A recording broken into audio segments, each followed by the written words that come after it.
talk to Deke.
Spare a moment.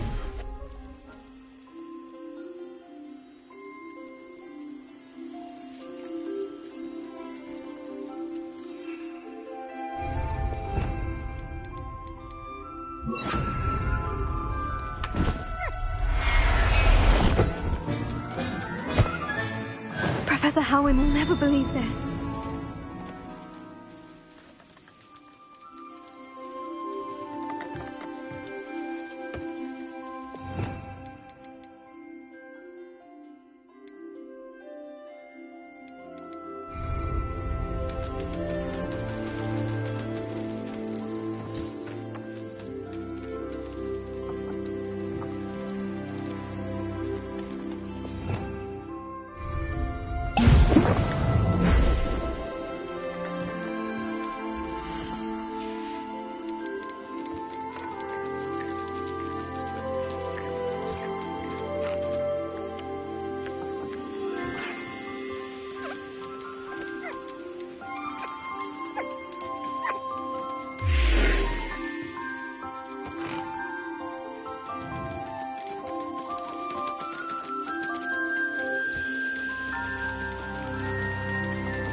Deke would like to speak with you when you have a moment. Hello, Deke. You wanted to talk to me? Indeed. Deke thought you might want to learn how to build a breeding pen so that you can breed beasts. I don't know, Deke. Sounds a lot of work. Can't I just carry on rescuing beasts? Rescuing and breeding beasts go hand in hand. Young beasts are particularly vulnerable to poachers. Breeding beasts here in the room will allow us to keep the younger ones safe. I see. And what do I need to do? First, bring a pair of beasts to the room. One male, one female. Deke suggests rescuing thestrals, as they're at great risk from poachers. Noble creatures, but their relationship with death gives them a bad reputation. They're prized by poachers for their tail hairs. I've seen thestrals before, but where would I find a pair of them nearby? Deke has seen some wild thestrals not too far from the Hogwarts grounds. Then you'll need to purchase a spellcraft for the pen from Tomes and Scrolls and gather the materials it requires. Once you've rescued the thestrals and you have the spellcraft, you come and find Deke.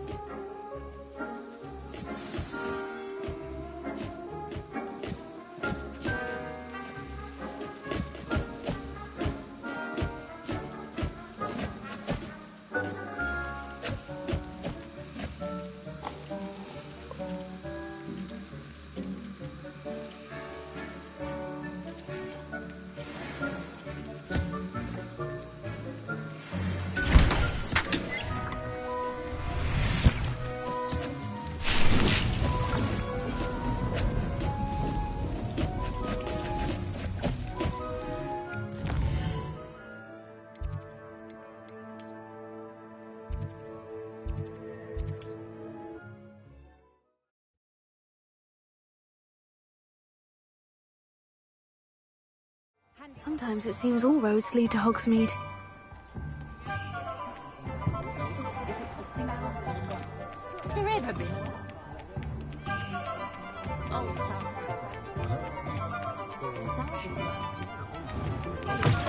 I was wondering when I'd see you again.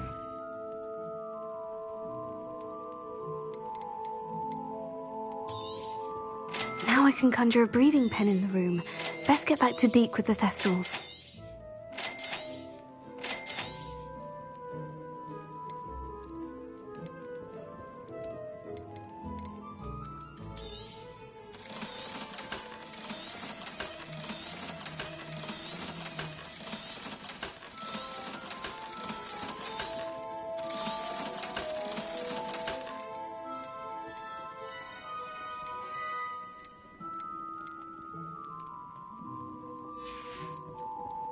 Let me know if there's anything else I can do to help.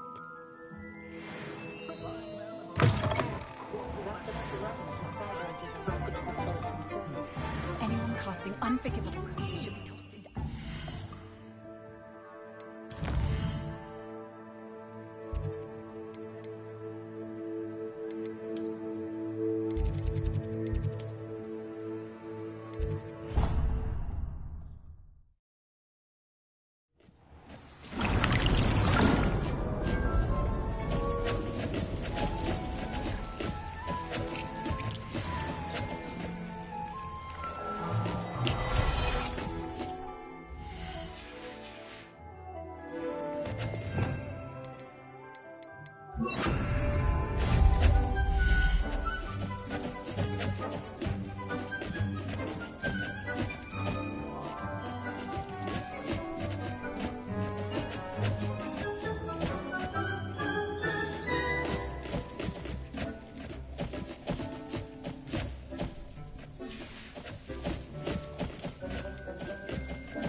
I've rescued the Thestrals and bought the spellcraft for the pen. Excellent. Now, to breed your Thestrals, simply release them into the same vivarium in which you conjure the pen. Then use the pen to start the process. Come and see Deke when you're finished. I shall. I wonder where I should conjure their pen.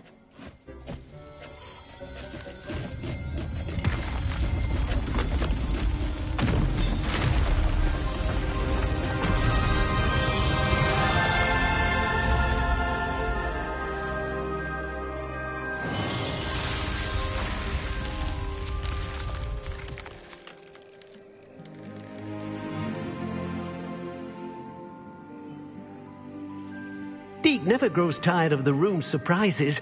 We now have the perfect place for those Thestrals. Please let Deke know once you've bred them.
Incendio!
You'll never believe what I've learned.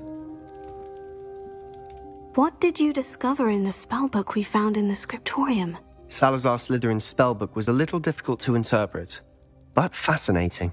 Evidently, he encouraged teaching dark magic at Hogwarts. Neither the Imperious Curse nor the Killing Curse was unforgivable during his time. He believed students should be prepared to use dark magic when necessary, not to fear it.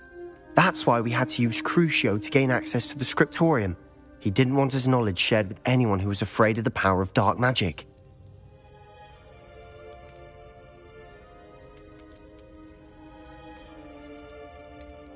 It was hard to do, but casting Crucio was our only option. And I'm glad we did it, because in the spellbook I also found something else. References to a lost relic, which, from what I can tell, grants the holder the power to reverse dark magic curses. And you think this relic might be able to save Anne? Precisely. I plan to search for this relic, but I don't think we should tell anyone. Especially Ominous. He wouldn't understand.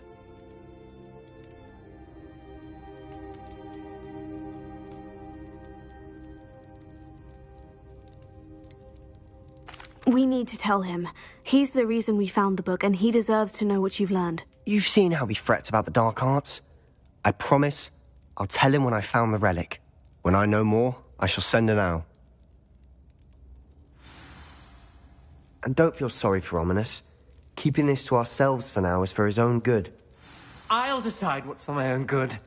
Ominous, we were just about to get some air. Care to join? You're a liar, Sebastian. I heard everything. You swore you'd never engage in anything to do with dark magic again. No, I didn't. I said I understood you wanting that. I'd never swear to give up on finding a cure for Anne. You don't know when to stop, do you? I know when not to stop. Leave this alone, Ominous. I'll be on my way.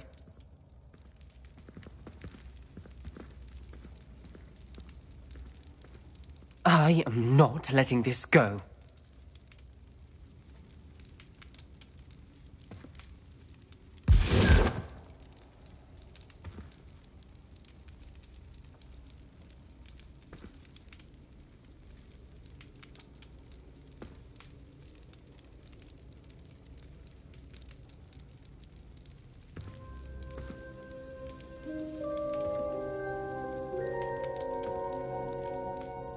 ominous. Sebastian meant well. I appreciate you telling Sebastian not to keep this from me, but going after that relic is not a good idea. Sebastian doesn't even realize it, but he's as irresponsible and reckless now as his parents were years ago. It's why they died. I knew his parents died, but I never heard what happened. Mr. and Mrs. Sallow were professors. Spent nearly every waking moment in the cellar library. Noses buried in books. Anne and Sebastian were upstairs when it happened. They heard a sudden crash and ran downstairs, but it was too late. Their parents had crumpled to the floor. A defect with the lamp in the cellar caused the room to fill with an undetectable toxin. Sebastian and Anne were helpless. They had no magic yet. What a horrible story. It is. That's why I can't understand Sebastian's recklessness. I've practically lost Anne. I cannot lose Sebastian too. Please avoid anything to do with that spellbook. Some references Sebastian mentioned in the book do worry me. I'm glad you understand. I hope Sebastian pursues this no further. But if you think he might, please let me know. It would mean a lot.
How nice to see you, my young friend.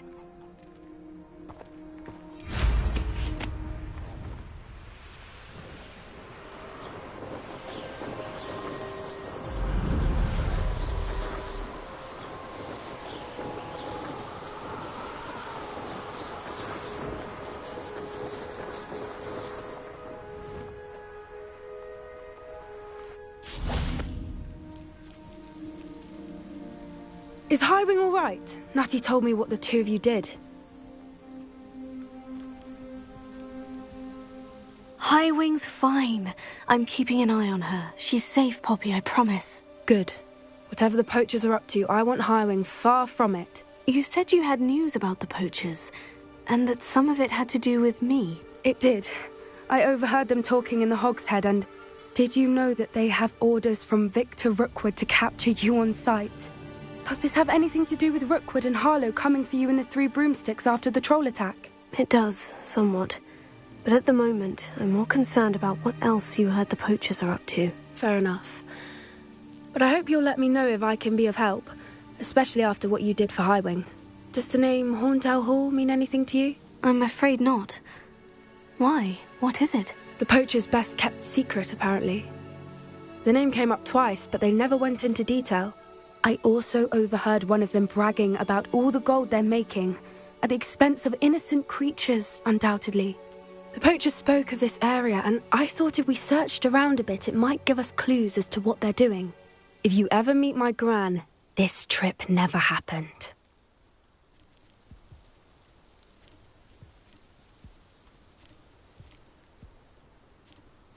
Not to worry, Poppy. If I ever meet your Gran, I shall not speak a word of this. I normally tell her everything. She might be my best friend after Highwing, but she knows how I feel about the poachers. I think she worries I'll do something ill-advised. Whatever gave her that idea? This way.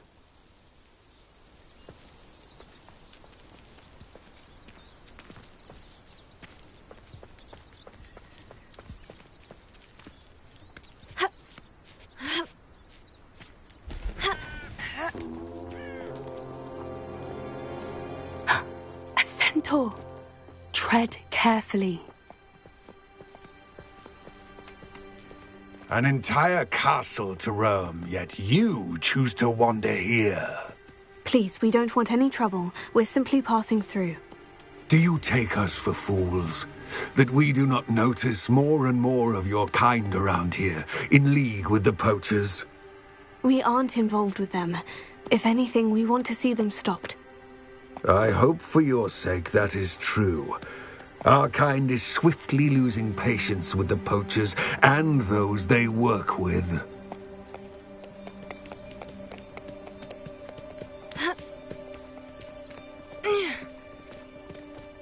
He was certainly a charmer. That could have gone worse.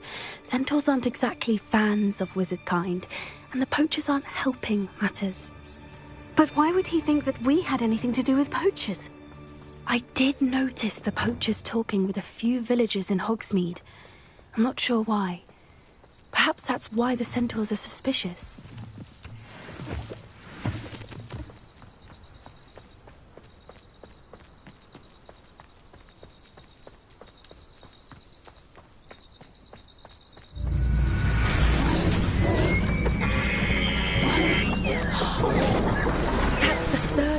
I've seen a dugbog behave that violently. It seems that a lot of beasts have been more aggressive than usual lately. I've noticed that too. It's almost like there's something in the water.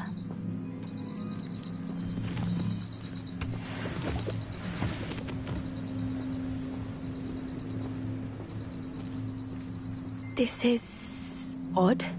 What is it? Not entirely sure. But look around. If the poachers were here, perhaps we can find out why. Revelio.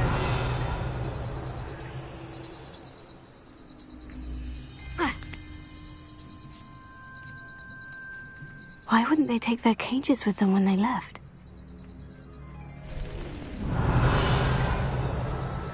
Pelts. Poor beasts.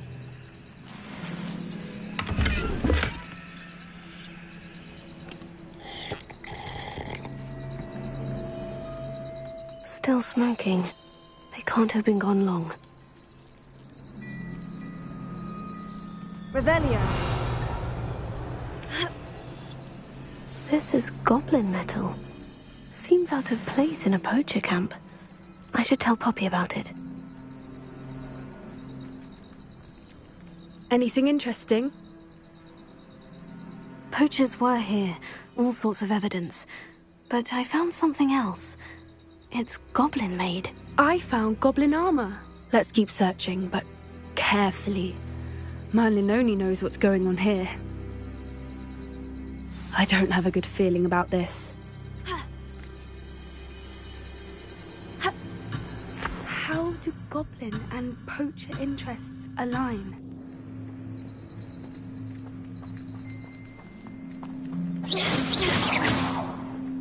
Look, down there. Definitely poachers. No creatures, though. So what are they doing out here? Let's take a closer look. They won't be happy to see us. Should we use disillusionment? Or perhaps a less discreet approach? Hard to say from up here. Let's get a better lay of the land.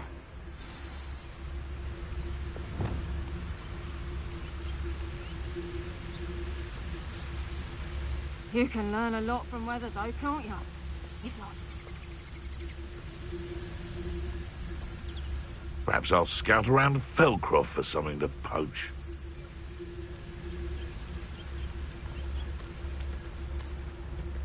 What does it tell us?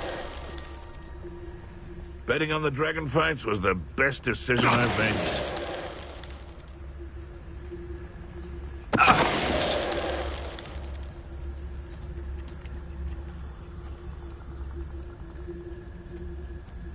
If we can't even agree on something amongst ourselves, how on earth are we to forge a plan to defeat our enemies?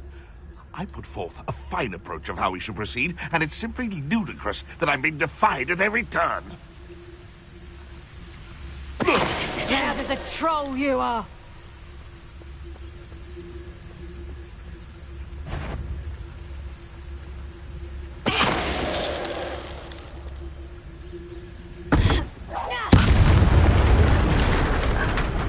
Merlin, you'd think they were guarding the Minister for Magic himself.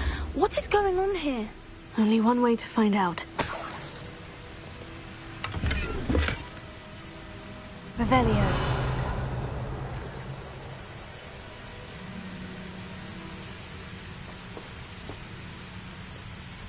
Reparo.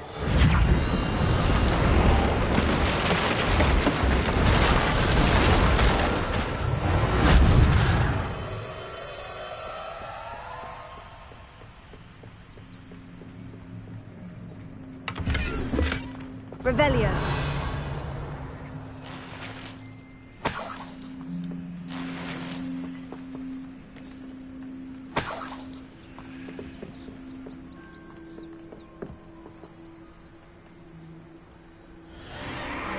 What in Merlin's name?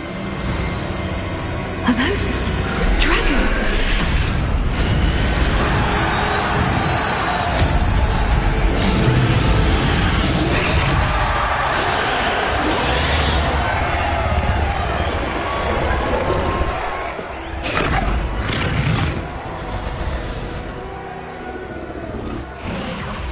It's a dragon fighting ring. This is Horntail Hall. The name makes sense now. And the secrecy. No wonder the poachers were in Hogsmeade so much. Likely taking bets and spreading the word, given how crowded it is here. How could they possibly enjoy this? The centaurs have every right to be disgusted with wizardkind. There must be more dragons here. The poachers are far too greedy to run a fighting ring with only 2 dragons. We should take advantage of most eyes being in the fight and look around. But be discreet. You especially can't afford to be spotted.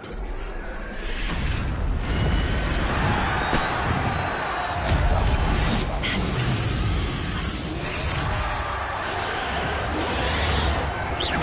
I could swear there's something. Don't know what Victor was thinking, stroking him. So tell us.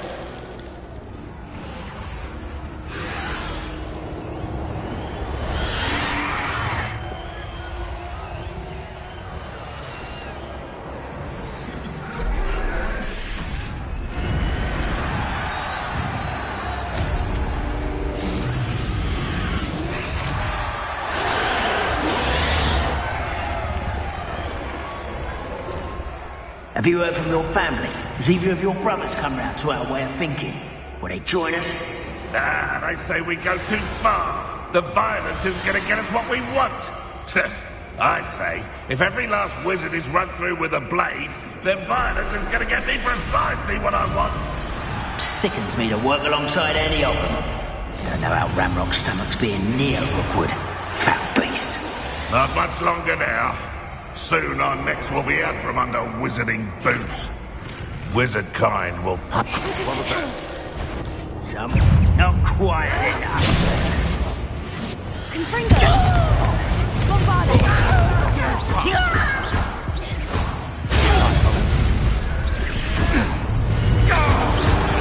Never mind!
Take me, for instance. Did you hear those goblins? Ramrock and the poachers must be working together. Poppy, something's going on behind you. What's going on down there?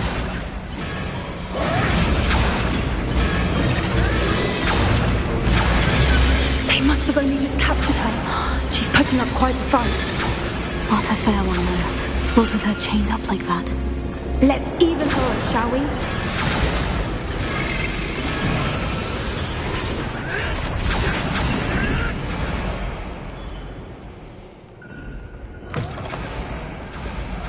Look, they've got a dragon egg. Hebridean from the looks of it. We can't leave it here, not with the plans they likely have for it.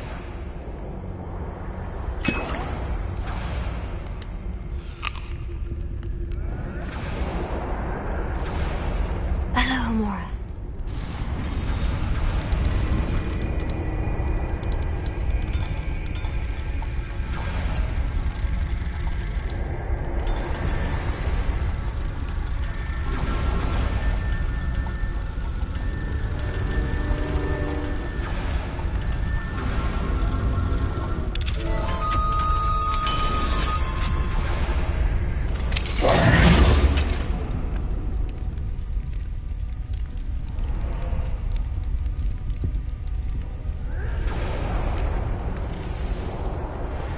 All right, I have the egg.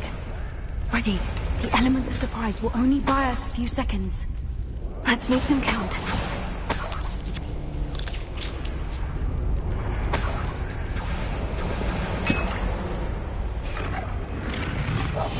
Yes. A more hushed approach is like the one. Careful! Ramrock will want his dragon intact!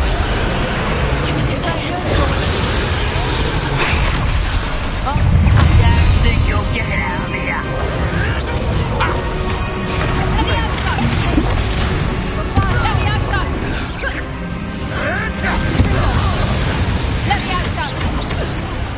don't think you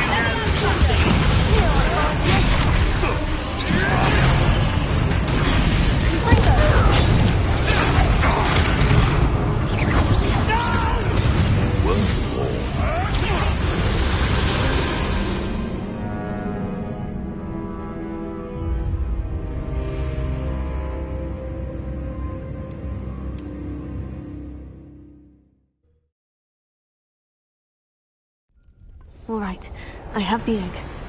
Ready. The element of surprise will only buy us a few seconds. Let's make them count.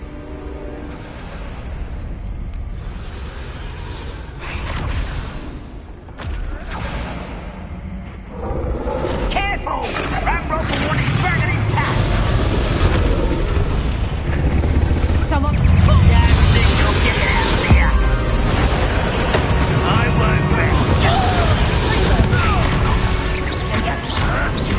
Damn you! Number of wines coming back this way.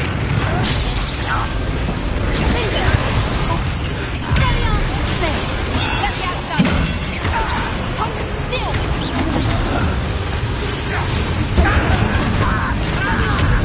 Let me outside! Back from the wall. Let me outside! Wasn't nothing. Shall we finish what we started?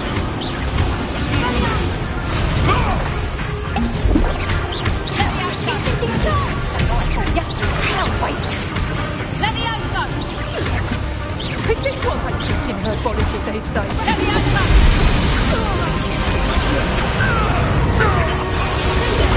What have you done?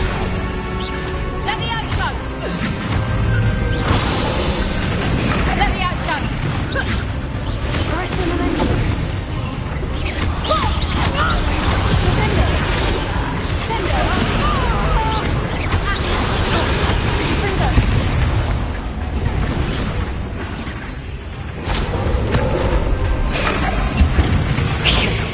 You're the one we're looking for, and you brought a friend.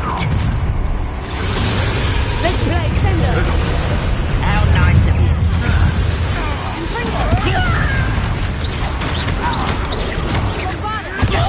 Roll your way out of the way. Never been. Enjoy suffering, do you?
don't have time. We need to free her now before more show up.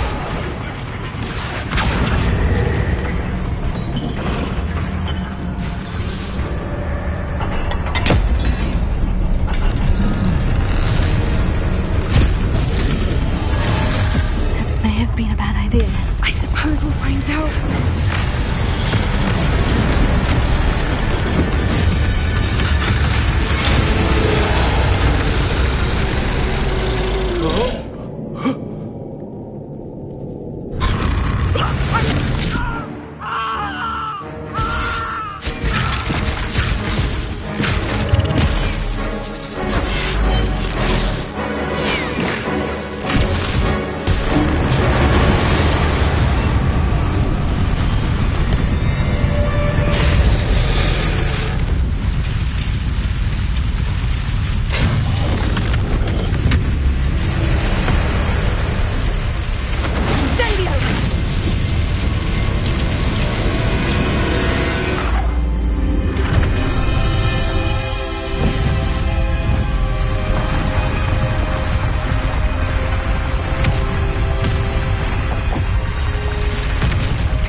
This way.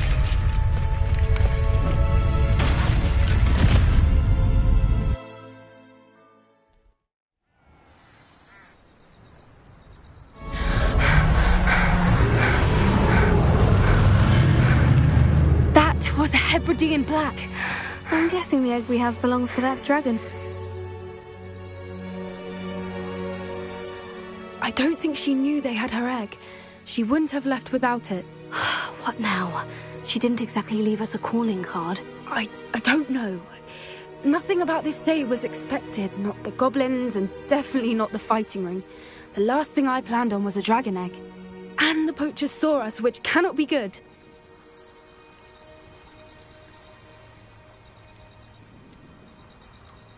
Since the dragon we freed flew off, does that mean we get to keep the egg? I'd much rather we have it than the poachers, at least for now.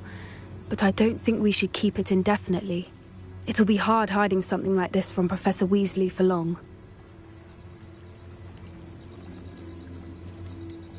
Should we expect trouble from the poachers, given the trouble we just caused? It'd be foolish not to expect it. They're not a forgiving lot. I'm sorry to say that you likely have a larger target on your back now because of what we just did. We aren't helping ourselves standing here. Let's get to safety. We can sort this out later. You're right. If there's anything the poachers are good at, it's tracking their prey. And right now, we're it. Be careful, won't you? I shall see you back at the castle.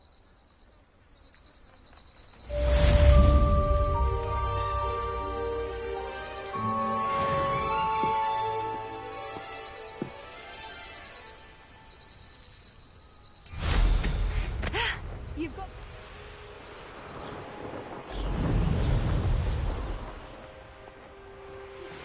It's time you learned the transformation spell.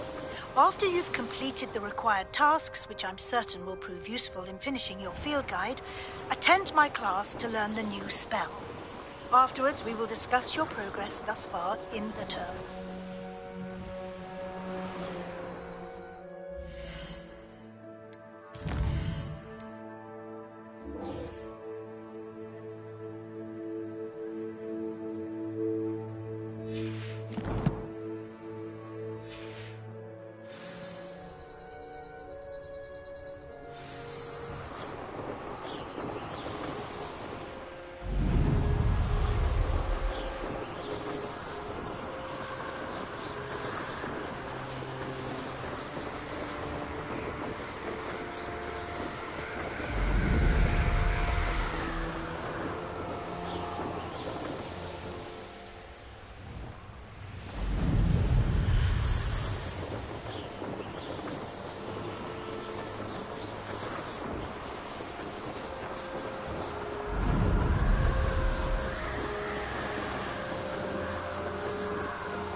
Revelio.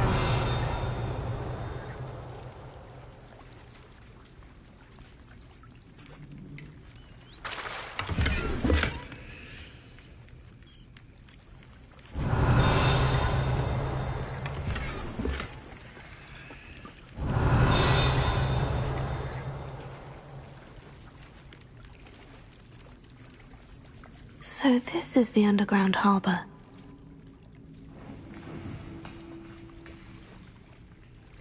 Revelio.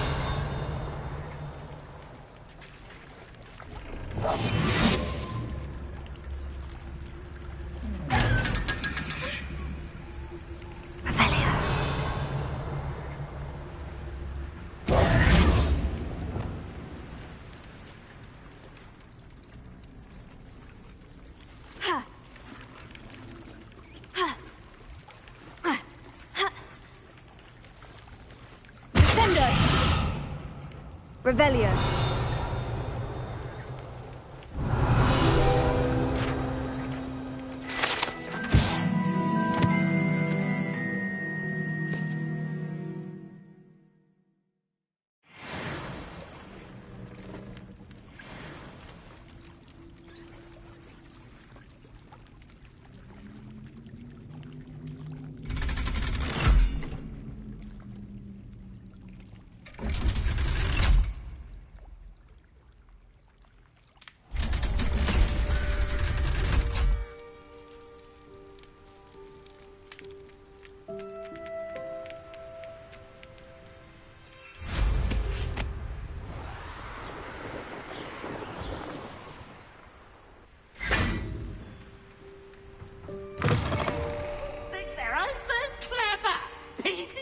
The best one ever!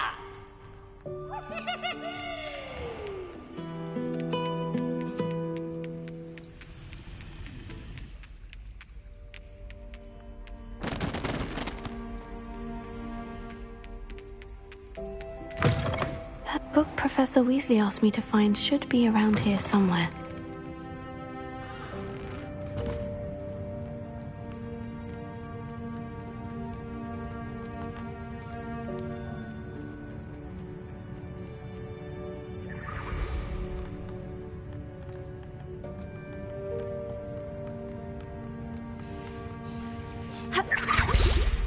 Revelio. Looking for the book Intermediate Transfiguration. Professor Weasley asked me to, get something from that book. May I have it? Did she now? I'll give you this book if you humour me by answering a few questions from my quiz. Quiz? Some people call bits of knowledge trivia. I would argue that no knowledge is trivial. Hence, I have created a small quiz, just for fun, focusing mainly on the lore of the wizarding world. None of the other students will try it, no matter how many times I ask. They all say they have enough with schoolwork. Ugh, they don't value knowledge the way I do. Surely you're interested. I'll even start you off with a few of my easiest questions. A quiz sounds like fun. Splendid! Just a few questions, and then I'll hand over this book. Let us begin.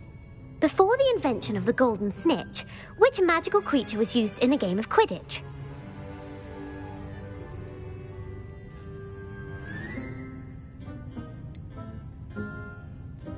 The golden snidget. Correct! The snidget was first introduced to Quidditch in 1269 by a wizard named Barbarous Bragg. Sadly, they're thought to be extinct. Next question. Which potion is commonly referred to as liquid luck? Felix Felicis. Well done. Since it makes the drinker temporarily lucky, Felix Felicis is a banned substance in all organised competitions. The tale of the three brothers involves which magical artifacts?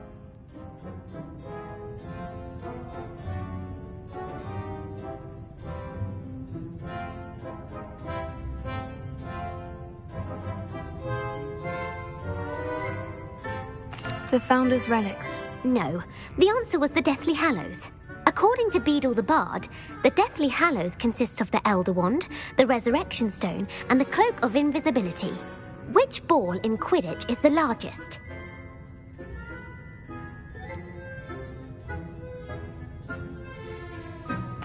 The bludger. I'm sorry, but the correct answer was the quaffle. When a chaser throws the quaffle through one of 3 hoops in a Quidditch match, their team is awarded 10 points. True or false? Polyjuice potion allows the drinker to change species. False. Correct. While Polyjuice potion can be used to change things such as age or race, it cannot be used to change species. Well, I suppose this has gone on long enough. I'll put the book back on the pedestal now. If you're inclined to test your knowledge again, I have plenty more questions I could ask you. And I won't be giving you any more easy questions either. The next ones will be more difficult. I'd like to answer more questions. What governmental body directly preceded the Ministry of Magic?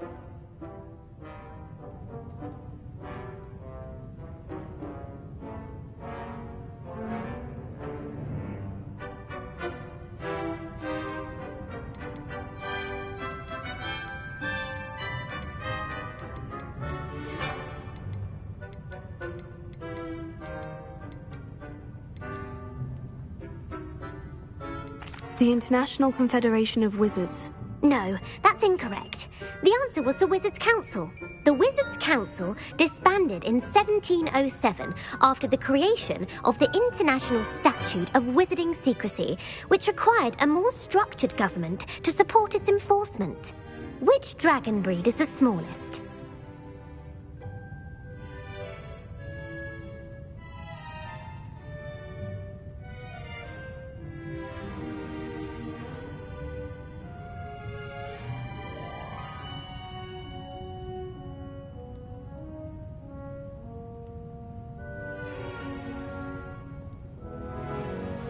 The Peruvian viper tooth. Brilliant!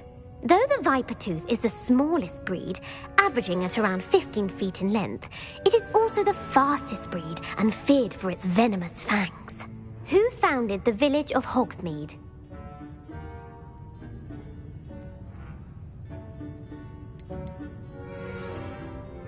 Quincy Hogg. No, the answer was Hengist of Woodcroft. It is believed that Hengist used the 3 Broomsticks Inn as his home. The hide behind was accidentally created by crossbreeding a ghoul with what other magical creature?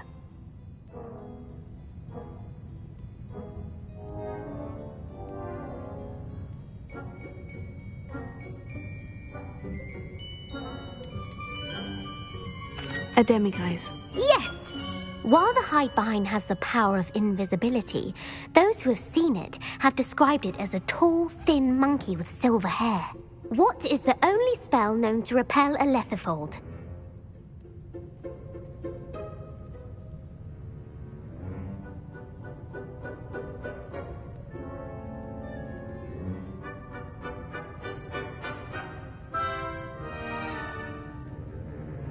The knockback jinx. Actually, the answer was the Patronus charm.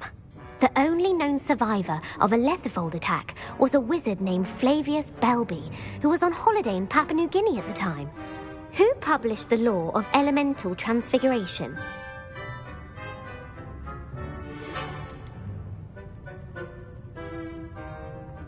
Lavender Montmorency. That's incorrect. The answer I was looking for was Gamp. One of the principal exceptions to Gamp's law is that food cannot be conjured, though it can be summoned. What does the Hogwarts motto translate to?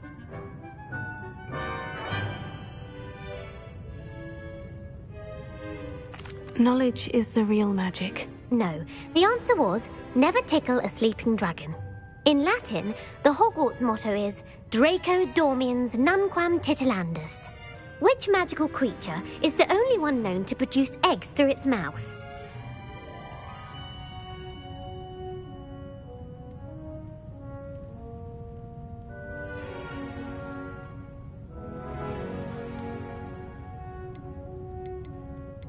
The Ashwinder. That's incorrect. The correct answer was the Rune's Paw. According to Parselmouths, each of the Rune's Paw's 3 heads serves a different function. The left head is the planner, the middle is the dreamer, and the right is the critic. Where is Ilvermorny School of Witchcraft and Wizardry located?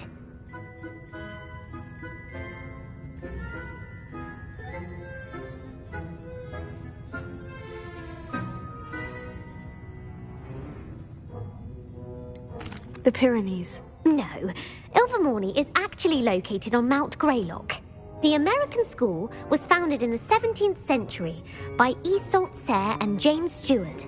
What is the most powerful love potion known to wizard kind?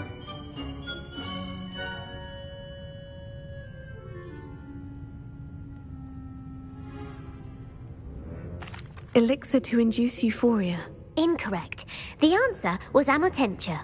Amotentia smells differently to every person, according to what they find attractive, such as dusty book covers or... Are you interested in continuing on to the next round? They're my most difficult questions.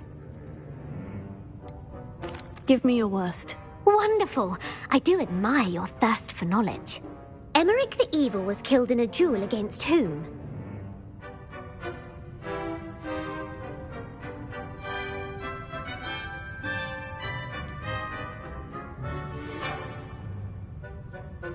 Egbert the Egregious. That's right.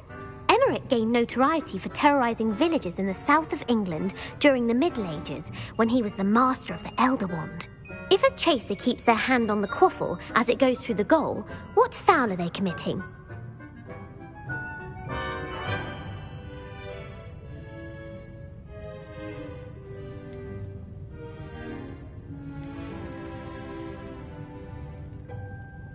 Haversacking. That's right. Blatching is flying to intentionally collide with a player. Stooging is when two chasers knock the other team's keeper away from the goals so that a third chaser can score. A bite from a mackled malaclaw has the unusual side effect of causing what?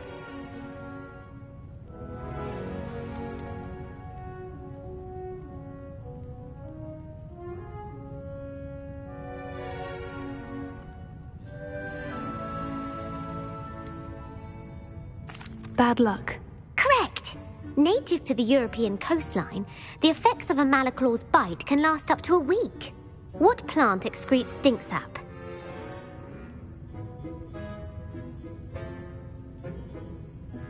Mimblus Mimbletonia. Correct! The Mimblus Mimbletonia plant secretes stink sap as a defensive mechanism when touched. The pepper-up potion evolved from a remedy created by which 12th century wizard?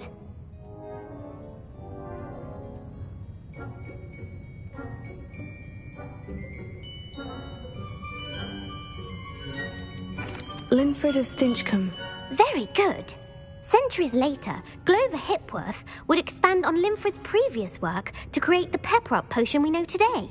In The Wizard and the Hopping Pot, what does the elder wizard leave for his son in the hopping pot?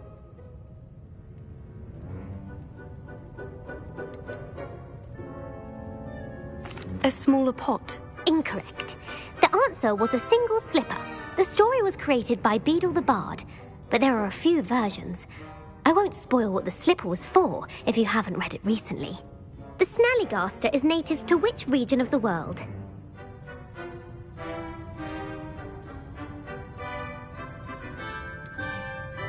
North America. That's right. The part bird, part reptile is a distant relative of the Occamy and has serrated fangs and a bulletproof hide.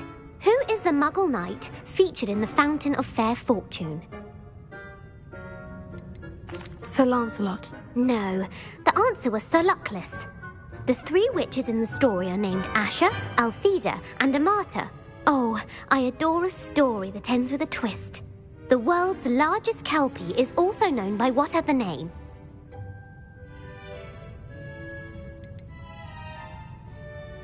The Loch Ness Monster. Correct. The Office of Misinformation has worked diligently to discredit any Muggle evidence of the kelpie's existence.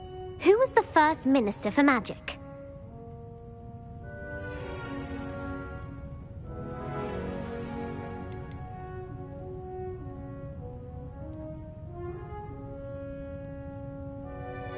Ethelred the Ever-Ready. No, the first minister was Ulick Gamp. Gamp's greatest legacy was the founding of the Department of Magical Law Enforcement. It outlawed the unforgivable curses. You've answered all of my questions. It's nice to know there's another student who appreciates the value of knowledge. You might not have got very many right, but I'm sure you learned something regardless. Thank you for humouring me by participating. I had a splendid time. I put the book back on the pedestal for you. Revelio ought to make quick work of this.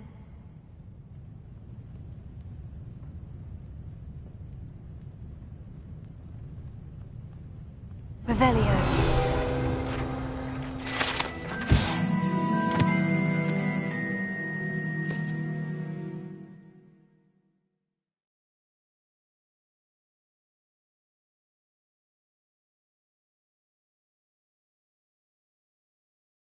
Professor Weasley's tasks are complete.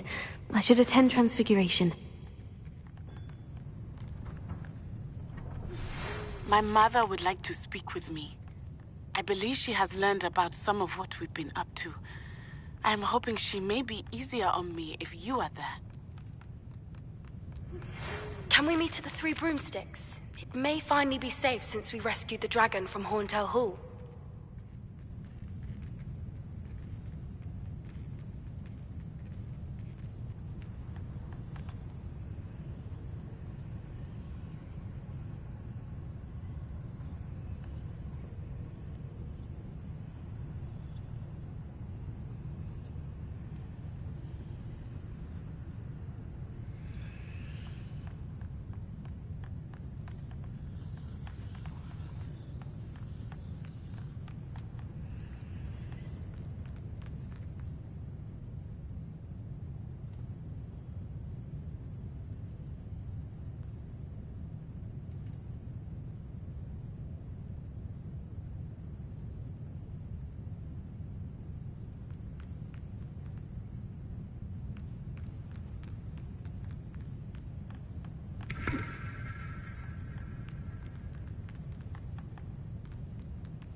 Settle down, settle down.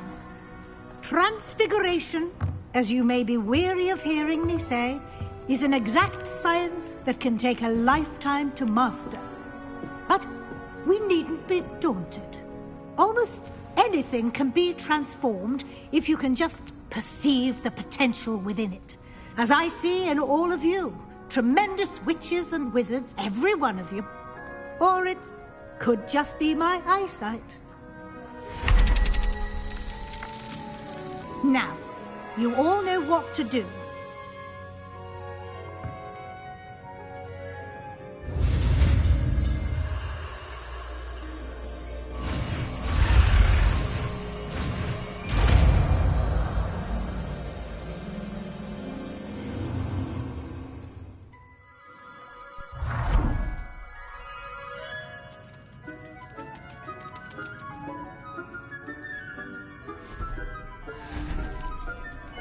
Beautifully done.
You wanted to discuss my progress so far this term, Professor. I did. You seem to have had no trouble in getting up to speed. And frankly, excelling in your schoolwork this year.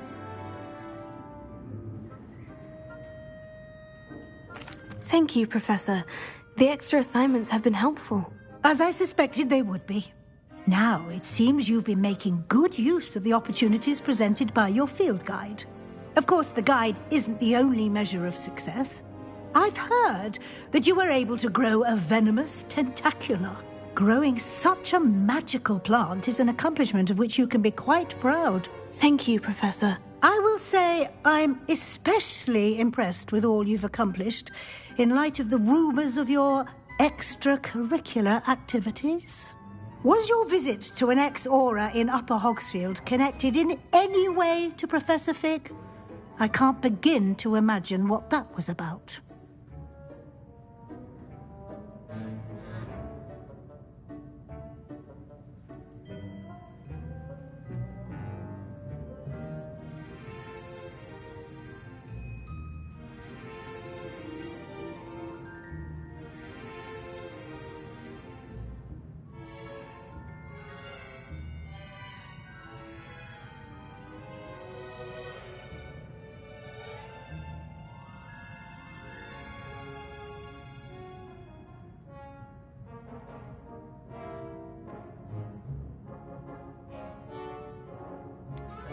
Not at all. I was merely interested in learning more about the Aura program. I saw Professor Sharp's Aura badge and was intrigued. I see. I admire your penchant for learning, but do remember that your classwork and field guide are designed to educate you thoroughly. It'll be the end of the year in no time, and you'll want to be well prepared for your OWLs. I'll provide a final assessment at that time to ensure that you're ready for your exams. Until then, well done. You are dismissed.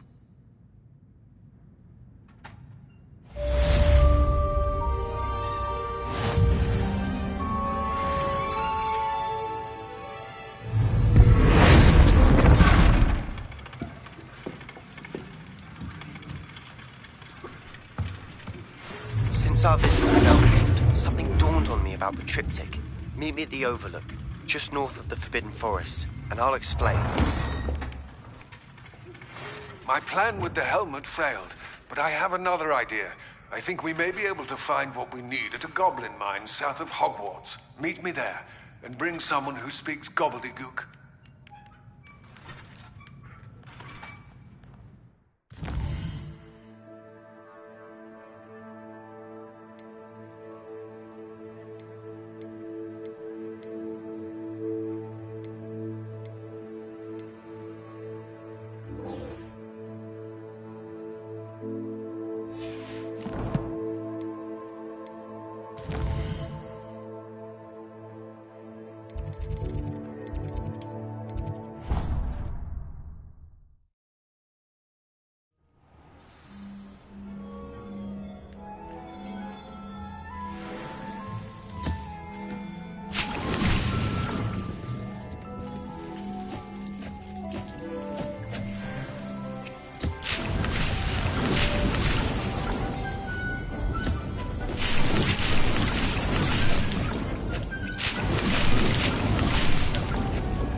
I should let Deke know about the newborn Thestral.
Hello, Deke. You'll be pleased to know that a little Thestral was born. How wonderful to have more Thestrals in our world. Such misunderstood beasts. I'm sorry that we both can see Thestrals, Deke. Deke is privileged to see such majestic beasts, but sometimes wishes Deke couldn't. Deke is to blame. What do you mean, to blame? Years ago, Deke's master ordered Deke to help him capture a phoenix, the rarest of all beasts that master had spotted high on a cliff. The phoenix was the most beautiful beast Deke had ever seen. Deke begged master to leave her be. When Deke hesitated to climb up the cliff as ordered, Deke had to punish himself. As Deke punished himself, master grew angrier and angrier, and in his frustration cast at the regal bird. Deke suspects the phoenix was protecting eggs when it swooped down in fear and fury. Before Deke could reach him, master fell from the cliff. Deke stayed on that cliffside for days, punishing himself, before Tobbs found him.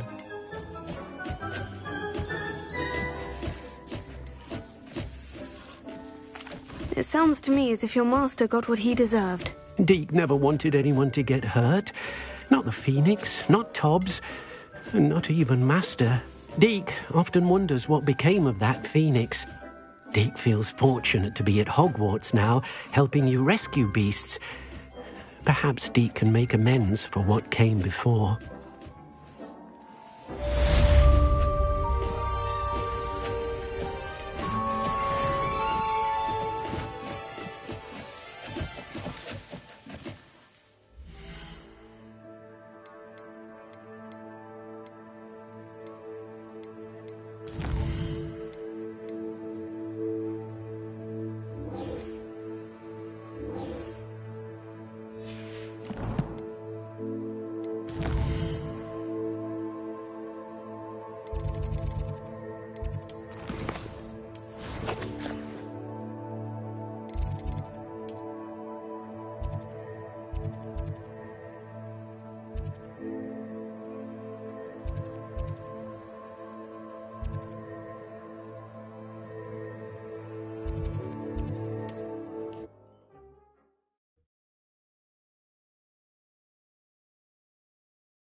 Hogsmeade, here I come.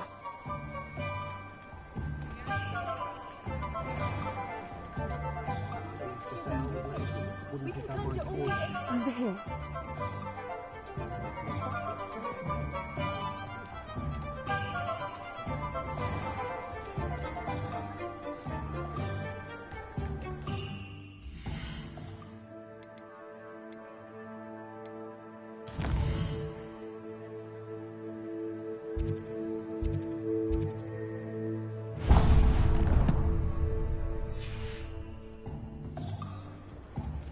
Do you think the Ashmore will fight more?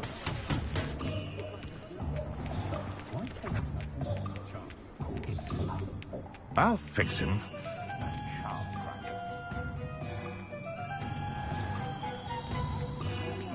It's fully armored, can disarm a dark wizard, no doubt. But then... Come on in and have a look around. No touching if you have sticky fingers.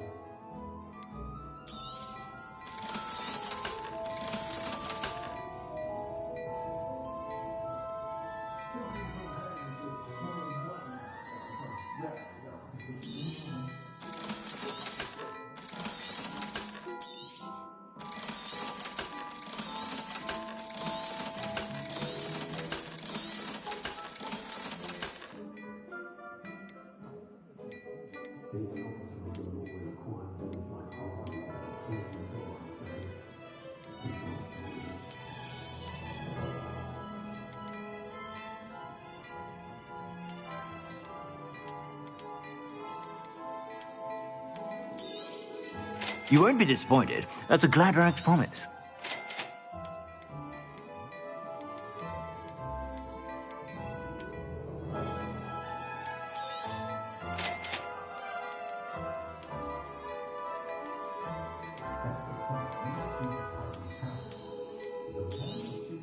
You won't be disappointed. That's a Gladrag's promise. I suspect you have a sharp eye for fashion.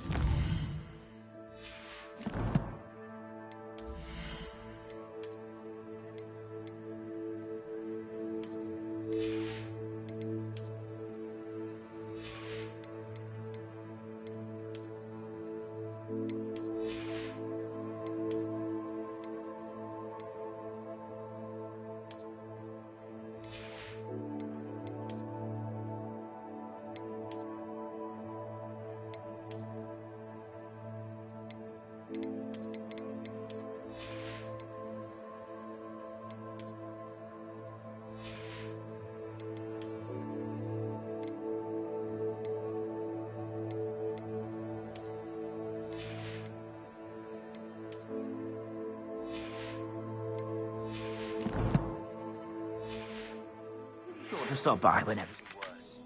If there's any chance that the relic from Slytherin's spellbook can help her, I must find it. I'm requesting your help. Meet me outside of Feldcroft, near the catacomb.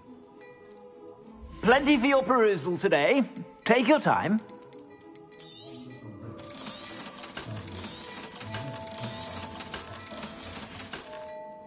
I suspect you have a sharp eye for fashion. Be sure to stop by whenever you're about. Only a hairy-hearted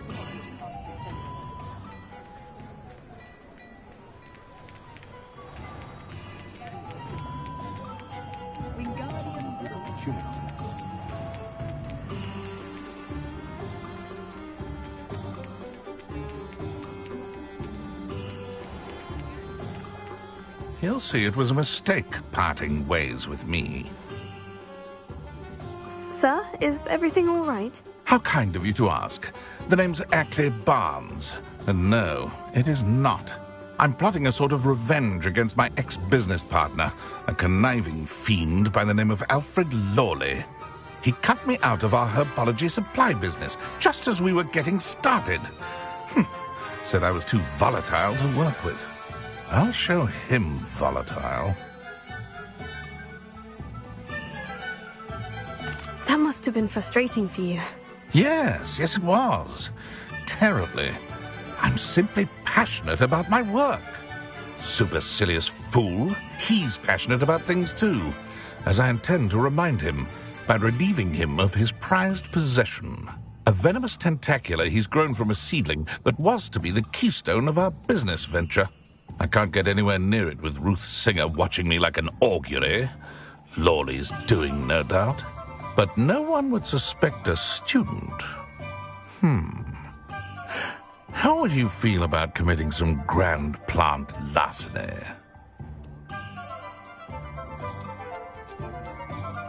What else is in Mr. Lawley's cellar? All of Lawley's herbology supplies. He has quite the collection. Fill your pockets while you're there. Or to slow him down for a bit. And I can get my business going minus any competition. Why do you need Mr. Lawley's venomous tentacula in particular? Simple. If I have it, then Lawley doesn't. Ergo, I can launch my business, and he must start all over again. I'm killing 2 snidgets with 1 stone. You said Mr. Lawley was your ex-business partner. What were you working on? I had an idea to train venomous tentacula, create guard plants, if you will, that attacked when ordered. We hit a snag when one ate Lawley's Kneasel. After that, he cut me out of the business, the short-sighted fiend. I'm not sure this is something a student should be doing on your behalf. Oh, it's nothing. And he deserves it. Trust me. He'll be in and out of there in no time. Very well. I'll see what I can do. Excellent. I shall be right here. All I ask is that you bring me the venomous tentacula. Remember, I just need that venomous tentacula. Mr. Barnes will only get in trouble going down this path. I need to find another way to get him a venomous tentacula.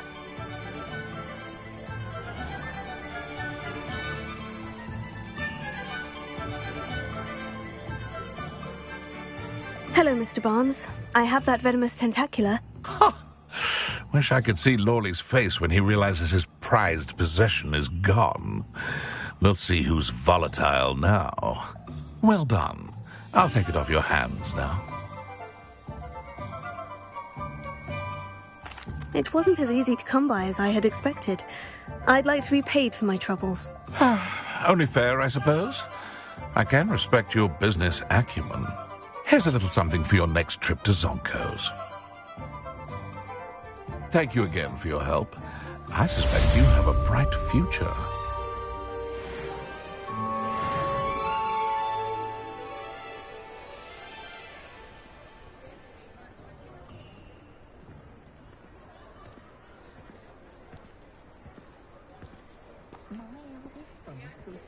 voice that lives near my sister. I've nothing against it, Mum, but I told him to make sure he's looked for himself and not his magic.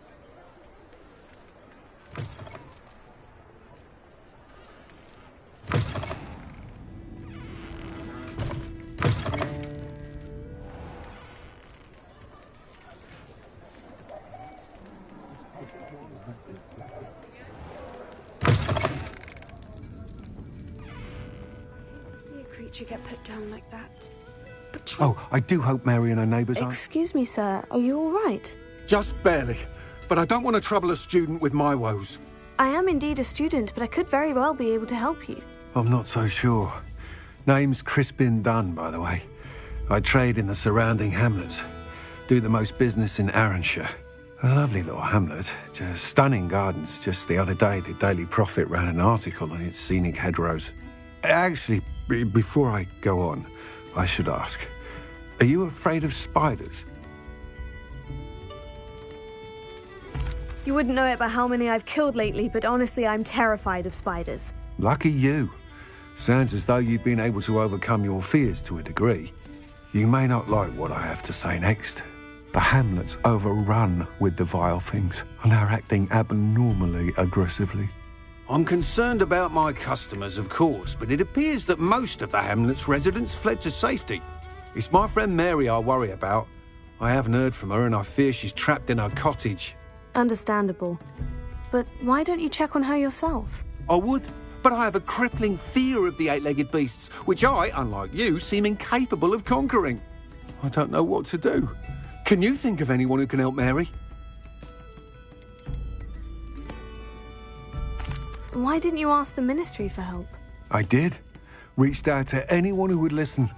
Tried Minister Spout old Spavin himself. But evidently they have their hands full with who knows what else. It seems this little hamlet has to fend for itself.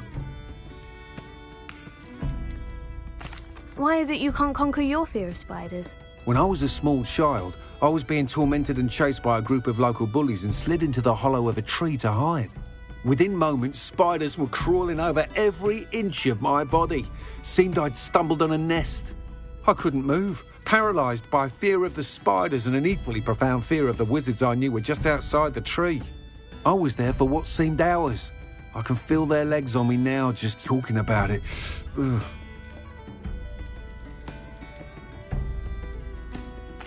Why are there so many spiders in Arranshire all of a sudden? I honestly don't know. I've never seen so many spiders in all of my life. It's almost as if someone's breeding them. They've trapped the entire hamlet in webs. I was lucky to escape it all. Mary always has a way with these beasts. It's very concerning not to hear from her. I'll try my very best, Mr. Dunn. Please do. If you can think of anyone that may be brave enough to help, I'd appreciate it. Thank you. They'll find Arranshire south-east of Hogsmeade, just below the train station. Revelio.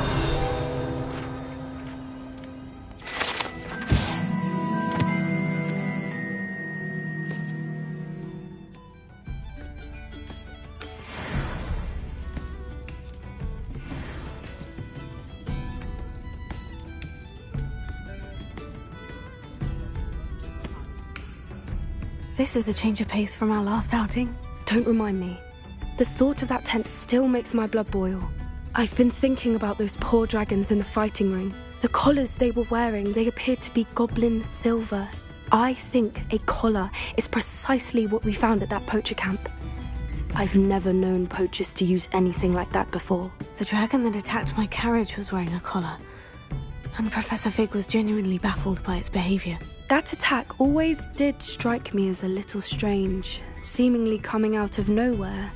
Surely you aren't suggesting that the collars somehow control the poor creatures? Exactly. Merlin, I don't think the dragon we set free was wearing a collar, but we should check. And if we can find her, we can return her egg. That's a good idea. We need to see this through. I'll start looking into it right away. There was something else that I wanted to discuss with you. I didn't want to press it before. It seems I may have caused you more trouble with Victor Rookwood. Why is he after you? Rookwood is working with Ranrock. and Ranrock is after something I found at Gringotts. Fig had a port key that led us there after the dragon attack. It's a bit of a long story, and Fig had asked that I not speak of it yet. Goodness. Well, that certainly helps to shed light on what we saw at the tent. Don't worry, I'll guard your secret as if it were my own. I shan't press for more details. In fact, I should probably be going. I'd like to track that dragon down as soon as I can. I'll let you know when I have news of her location. Folks still talk about you taking down that troll in the village circle. You certainly made an impression. A full day's work clears the mind. I was taught if something... Does it get any more cozy than Hogsmeade?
This must be Arrynshire.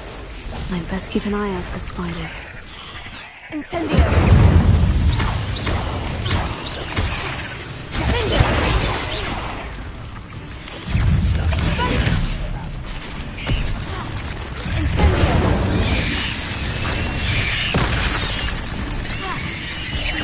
They're even more aggressive than I'd expected. Incendio!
Surely that's the last of them.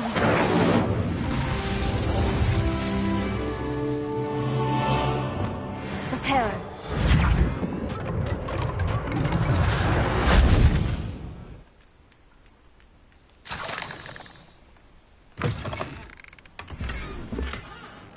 Revelio.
Revelio.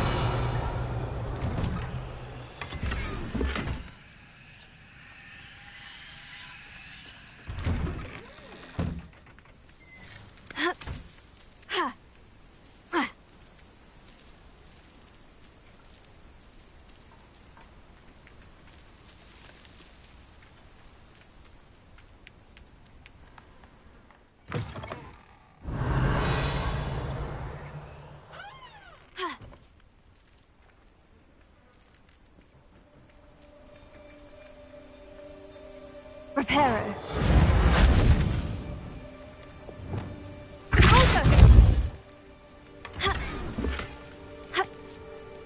Not sure how I'd fare in a little place like this.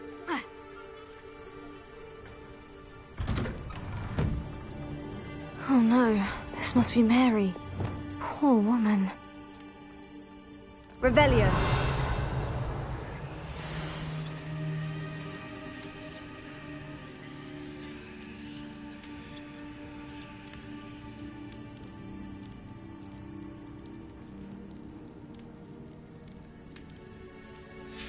If Mary was about the location of our Hebridean dragon friend and where to return her, you know what.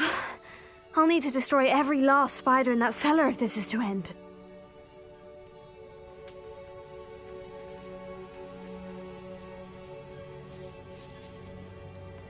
Incendio!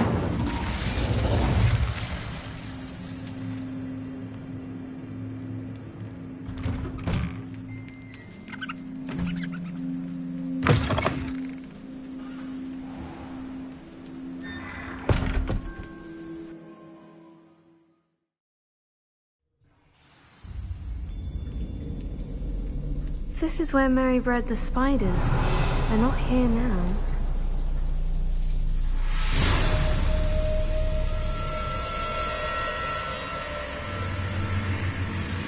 Revelio.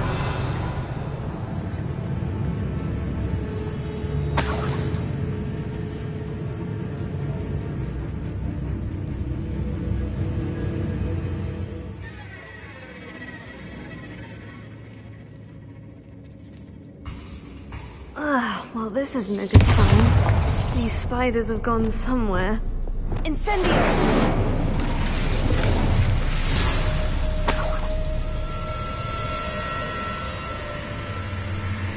A ladder. I'm not sure I want to know where this leads.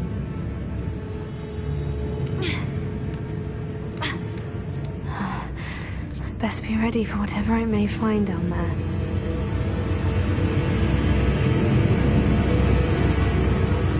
Hexax. I need to find and destroy all of these before the situation gets even worse.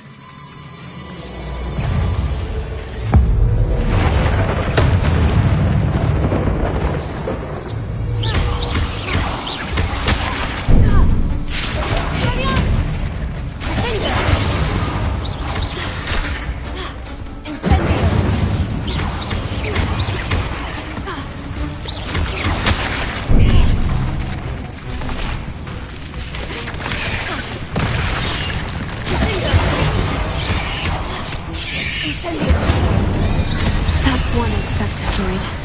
I should get the rest.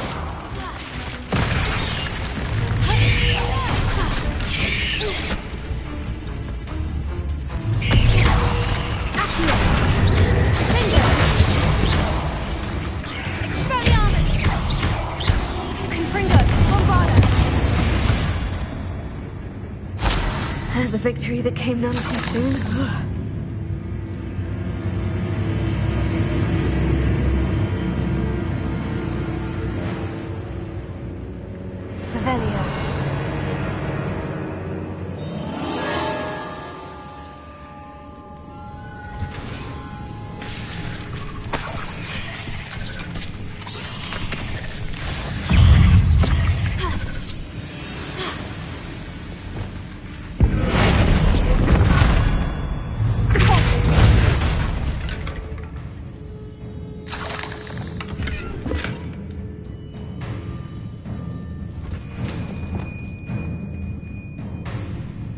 Revelio.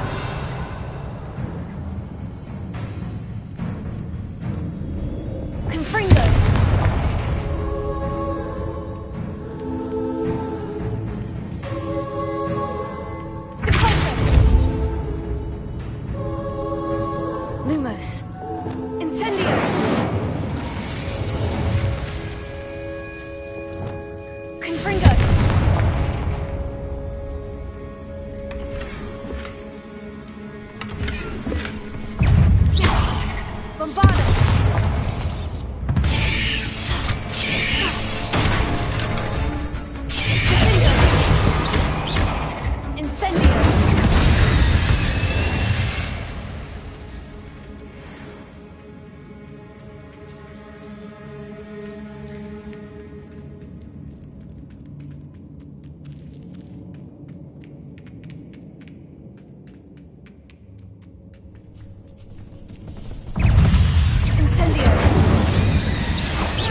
all of the exacts. Confringo! This is definitely going to anger your parents.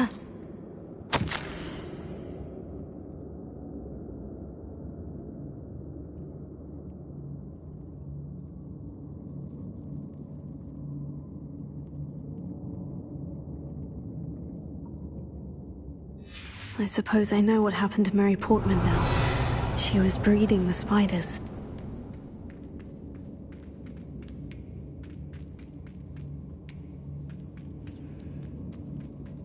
Revelio.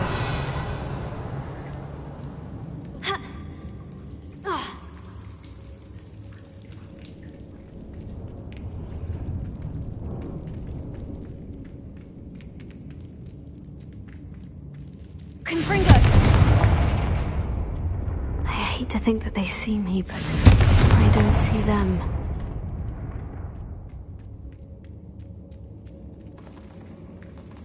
Bombarda!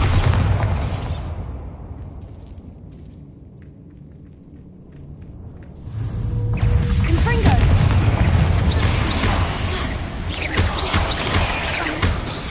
Sendo! Bombarda!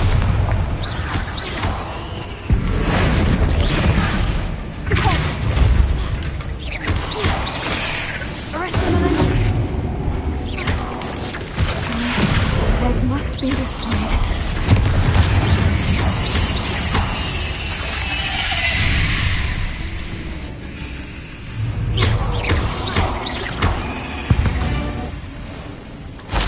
Apex is simply too many.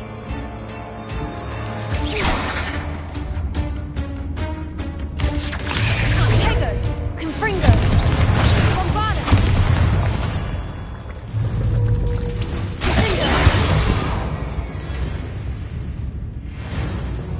Confringo!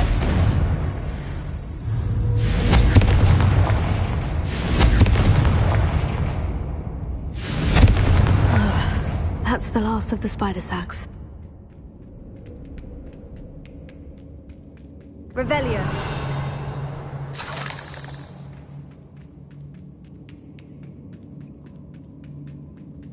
Confringo!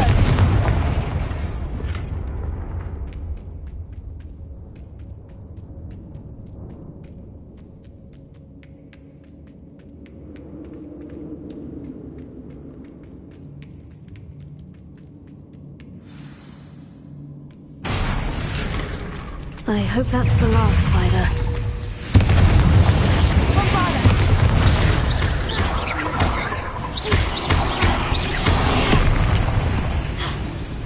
Confringo! Bombarda! Confringo! Expelliarmus! Cinder!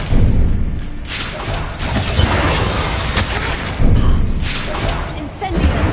Accio! Confringo! Bombarda! Sendo!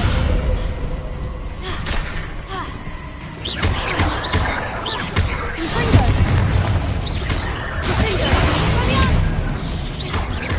Lependo! Alpha! Arresto momentum! Expelliarmus! Incendio! Cinder! Confringo! Bombarda!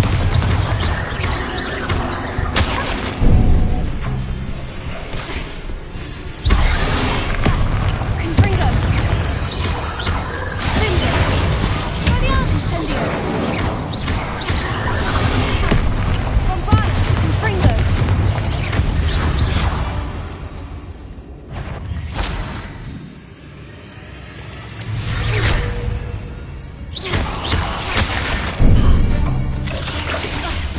Confringo!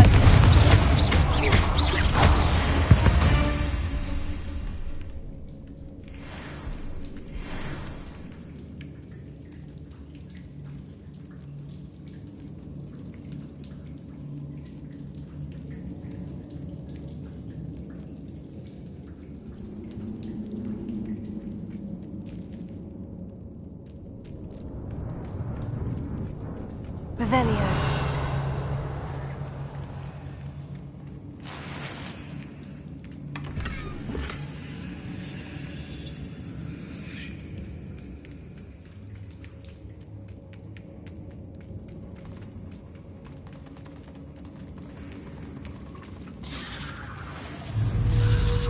No, wait. That's the last one. And she's angry. Confringo! Bombard!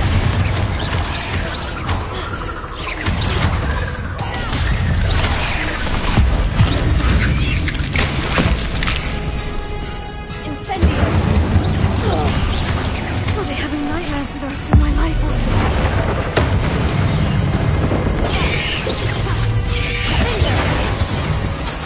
Expelliarmus! Confringo!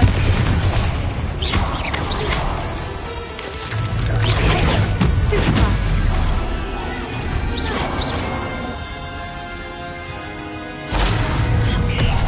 Confringo! Sendo!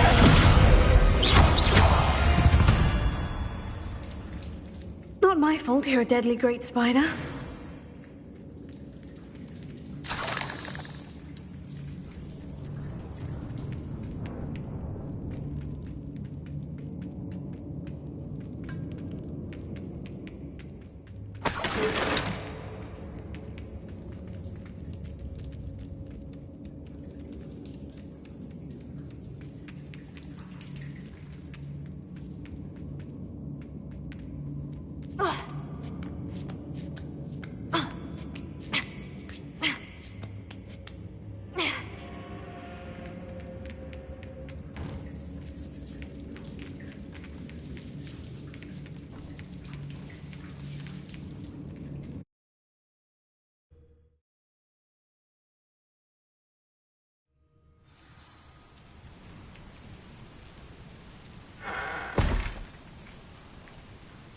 It's like a place right out of a storybook.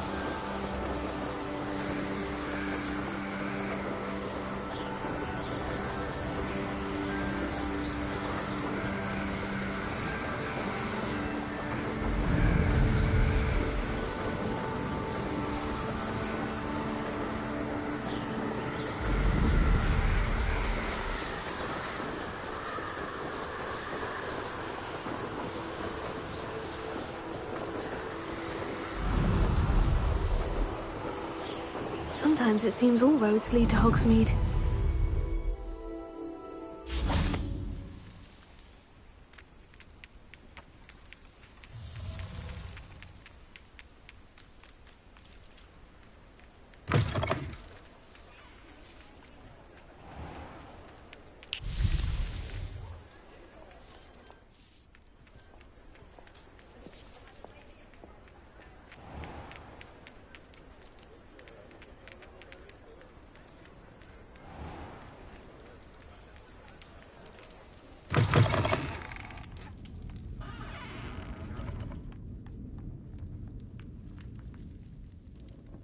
Mr. Dunn, I have some news. Thank Merlin. About my sweet friend Mary.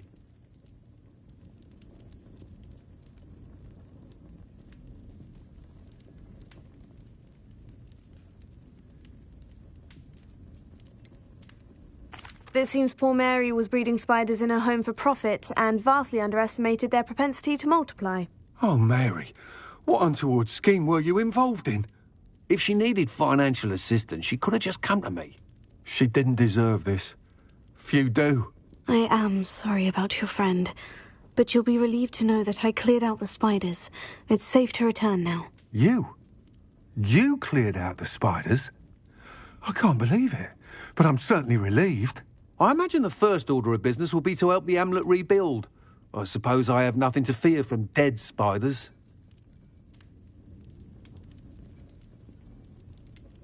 Even so, you'll want to prepare yourself. The place needs something of a clean-up. Thank you again for all you've done. I shall keep you apprised of the hamlet's rebuilding. Glad I could be of help, and I look forward to visiting your shop the next time I'm in Arranshire. To dearly departed Mary.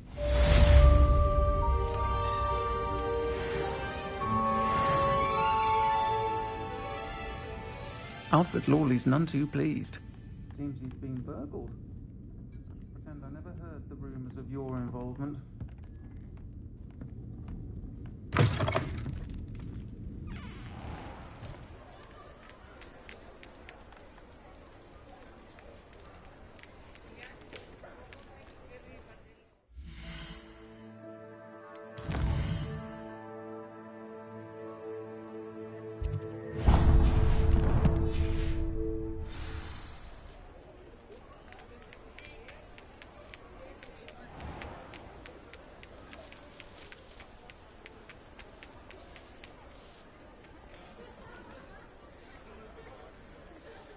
Hello, pardon me?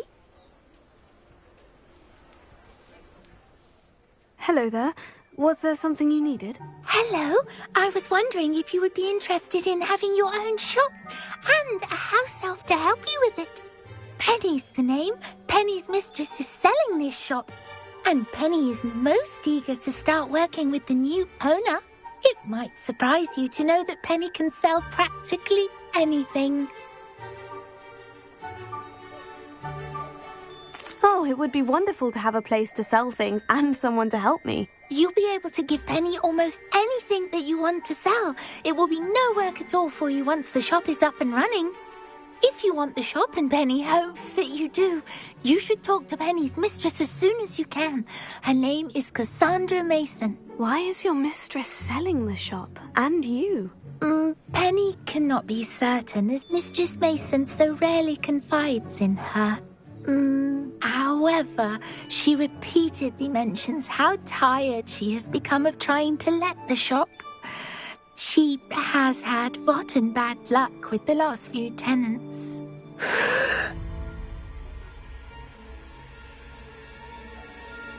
Are you all right? Are you holding your breath? Penny's fine. Sometimes Penny simply needs to remind herself to stop talking. How is it you're so good at selling? Seems unusual for a house elf. Oh, before he died, Penny's previous owner, Master Mason, trusted her to do all sorts of things to help him with his shop. Penny supposes it is a bit unusual for a house elf to possess such skill, but Master Mason commanded it, and Penny was happy to oblige. Master Mason was a wonderful master. Why are the premises in such disarray? Oh, the previous tenants were not able to manage very well. They seem to have given up rather quickly.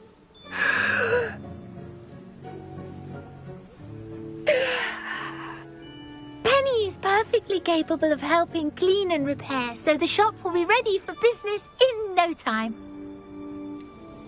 What kind of things would I be able to sell in the shop? All kinds. Anything from essence of Disney to mooncalf fur. If a buyer exists for something, then Penny can sell it and get the best price. Just ask Mistress Mason. All right, I shall go and find Madam Mason. Oh, this is splendid news indeed. You won't be sorry. You can find Mistress Mason at her home on the north edge of the village. Penny does hope she gets to work with you.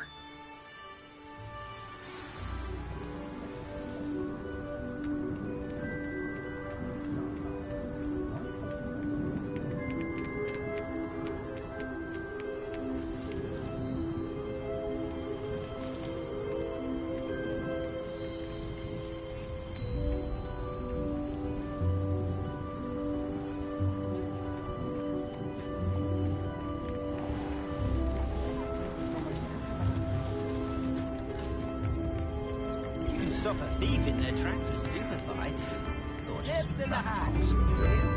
Never seen such an unruly garden. Hogsmeade, here I come.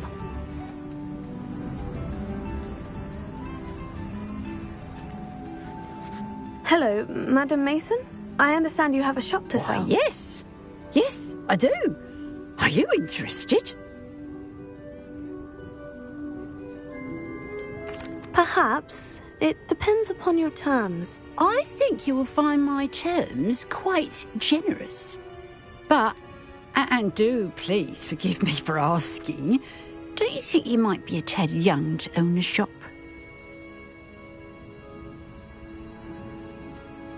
I have a knack for this sort of thing, if I do say so myself. If I can meet your terms, I hope that you'll sell to me. Well, I reckon you have the confidence needed for such a venture. And of course you'll have Penny to help you. That elf could sell tea to a troll. I assume she told you she comes with the place. She did indeed. I like you. Tell you what, I shall sell you the space for an exceedingly fair price. I think you might just be shrewd enough to make a go of it. An exceedingly fair price for a shop and an elf. What's the catch? Huh? You are wise to be wary in business dealings. No catch, really. I simply ask that you allow me to do you the favour of buying the shop back, at a discount, of course, should your efforts fail. The last thing we need here in Hogsmeade is for one bad apple to spoil the barrel, if you get my meaning.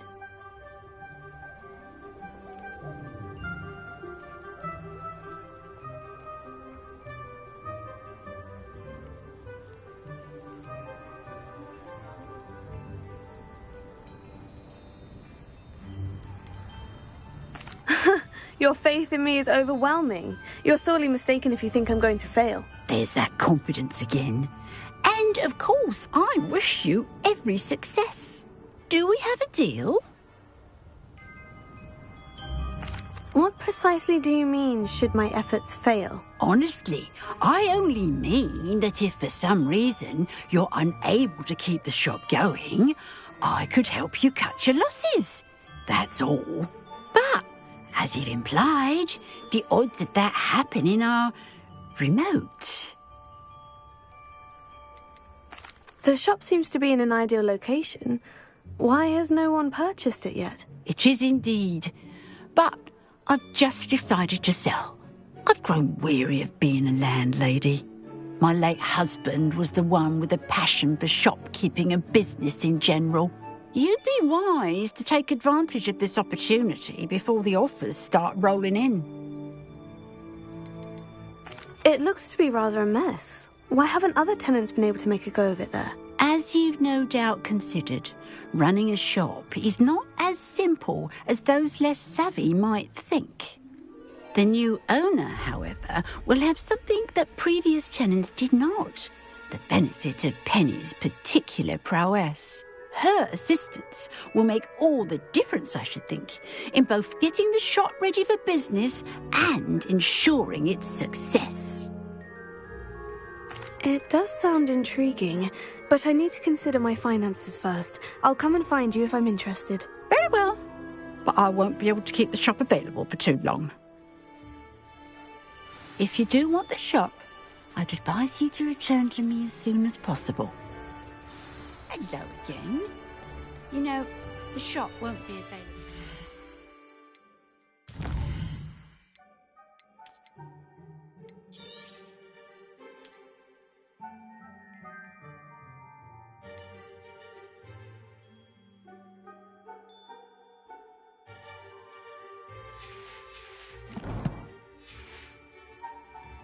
Penny's... Madam Mason, about the shop. Yes? I've decided I'd like to go ahead and purchase the shop. I have to say I'm impressed. You are a remarkably resourceful student. I am indeed. And brave. You won't be sorry. Give me the money and I shall get the paperwork filed immediately.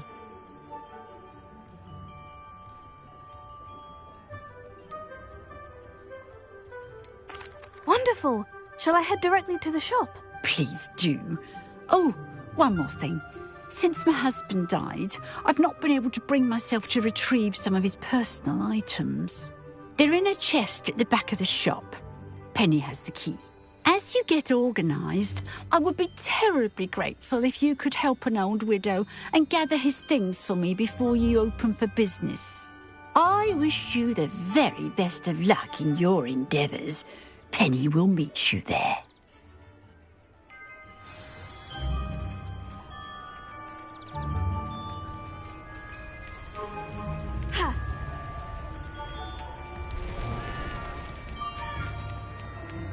Hasn't been anyone as bad as Barney.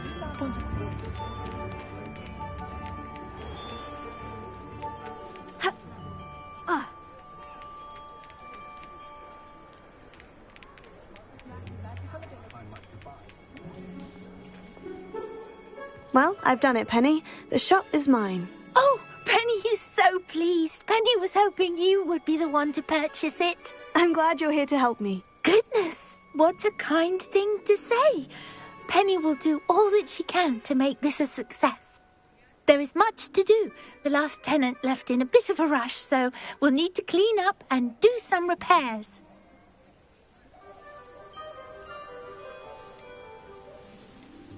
Well then, let's get to it. Penny is ready. Between the two of us, we should have this place up and running in no time. Repairer. Nothing like a bit of hard work.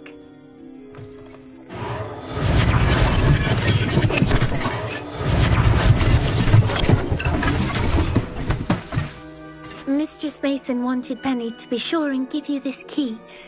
It opens a chest in the back room of this shop. Oh, yes. She mentioned it to me. It contains some of her late husband's belongings. Penny wonders if you should open the chest. Are you holding your breath again? Penny must get back to work now.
Revelio.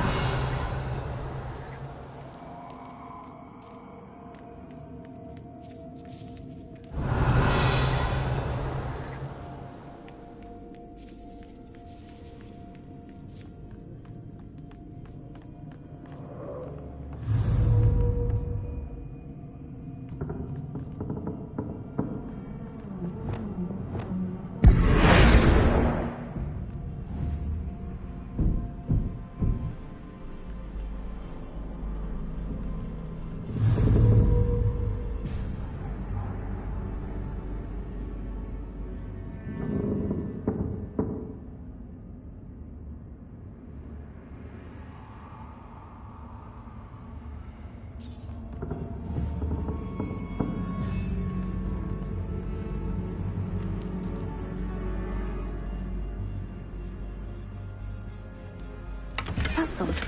Why would someone store one hat in here?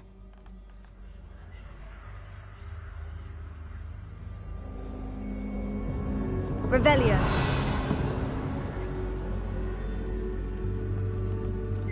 Well, that's not very hospitable.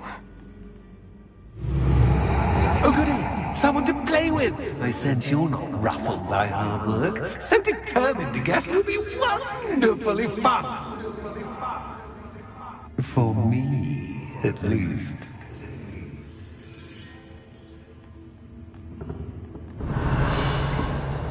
Lumos.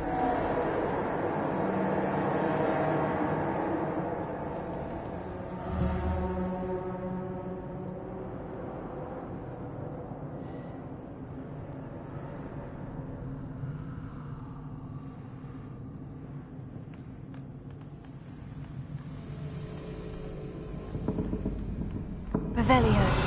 Lumos.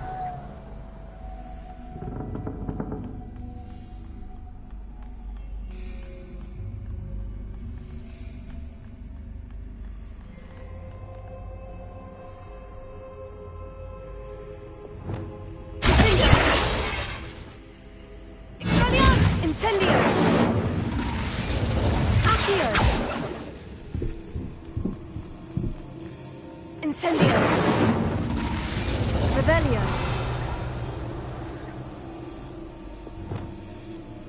Wingardium Leviosa! Reparo!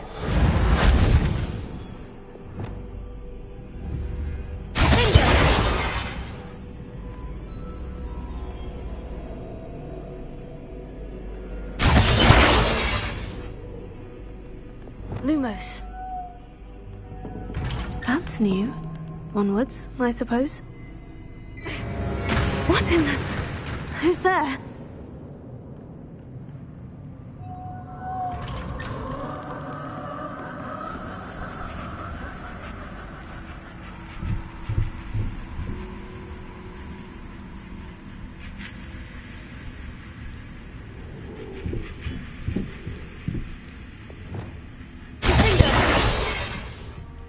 Incendio!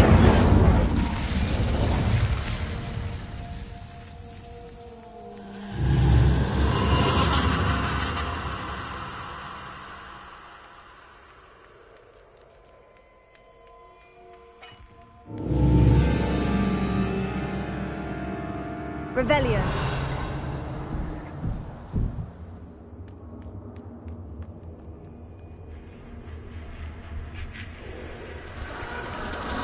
Bats. Lovely.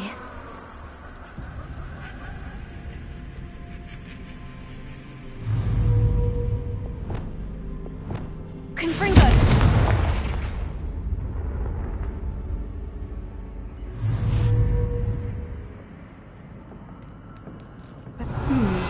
Seems as if I should hang something there. Lumos. Wingardium Leviosa. Revelio. These lanterns must belong somewhere. Accio. Wingardium Leviosa.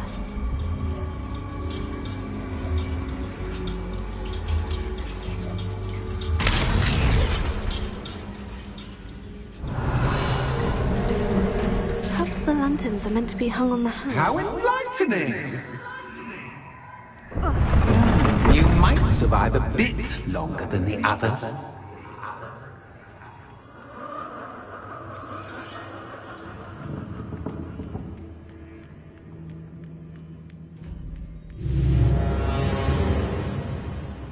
Lumos.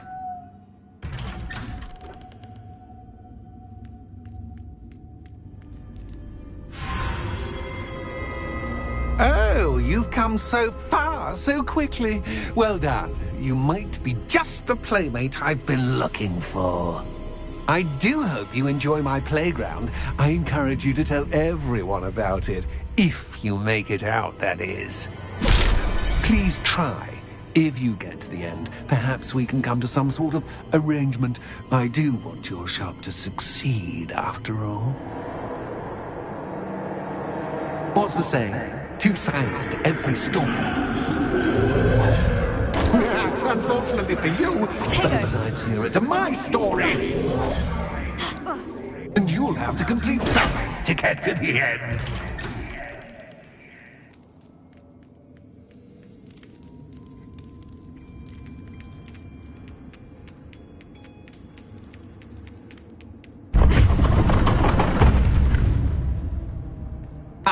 You've chosen the scholarly route.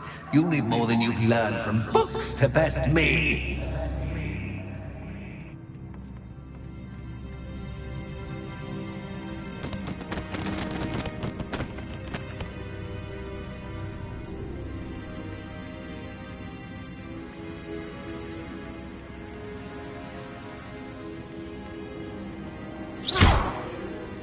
Lumos.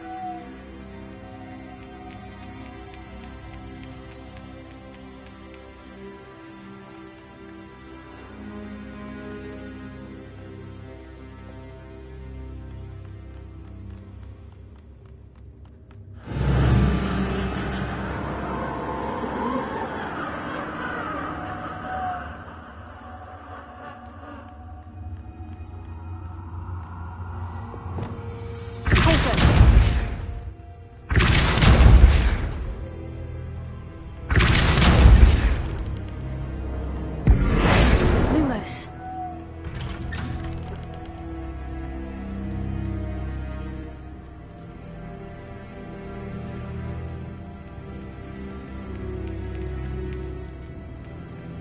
Oh, deja vu. What's your...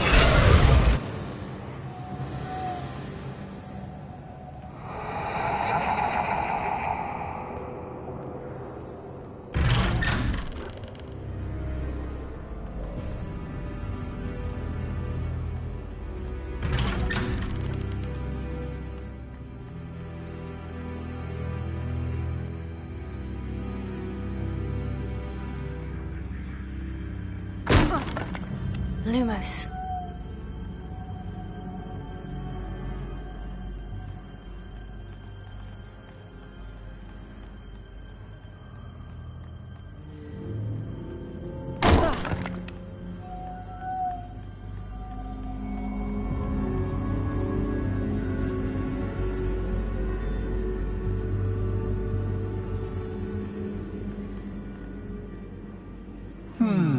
Running in circles, are we? Perhaps you should retrace your steps.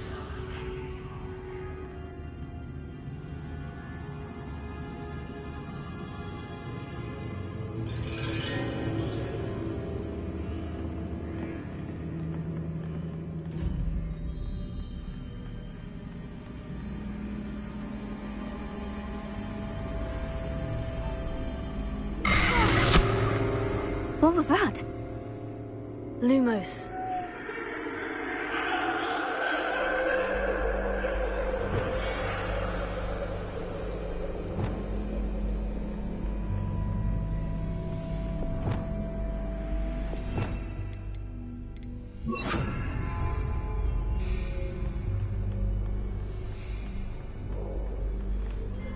Revelio. Bombarda. Confringo. Lumos.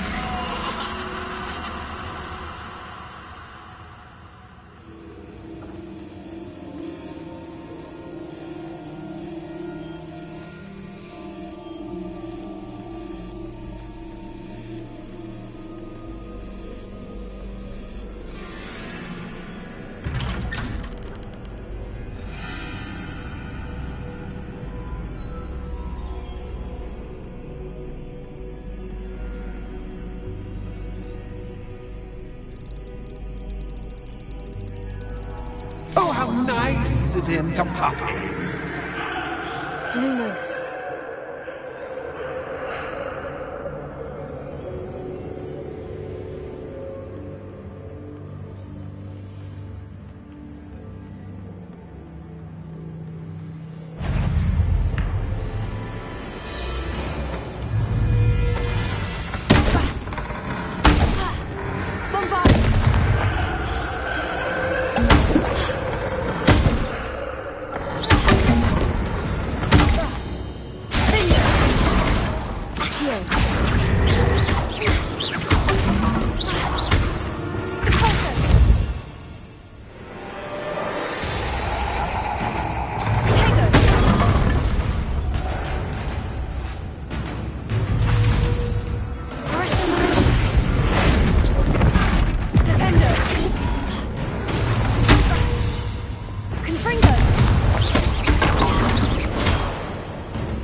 Lumos.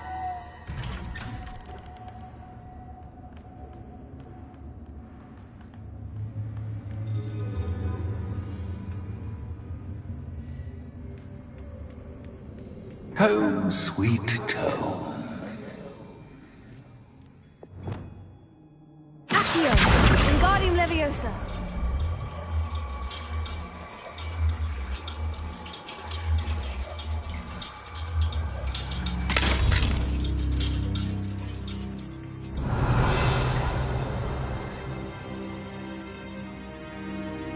Lumos.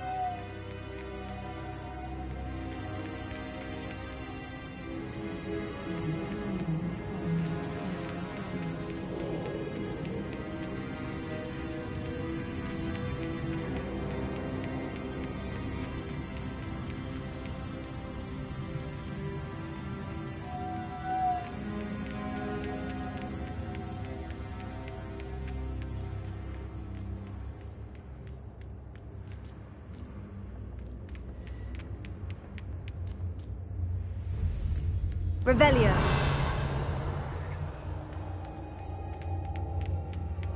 Lumos.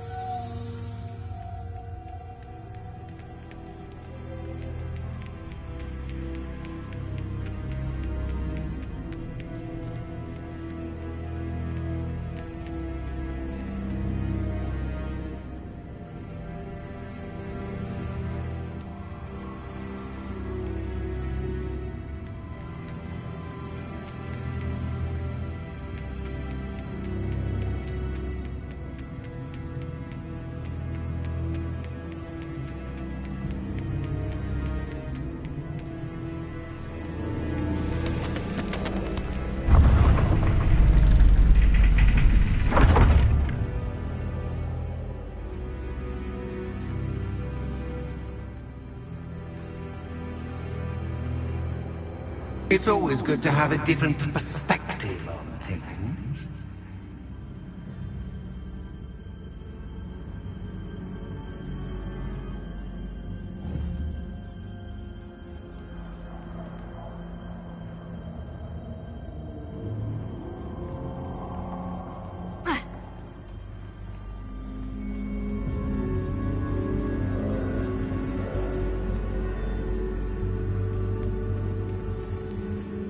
Revelio. Lumos.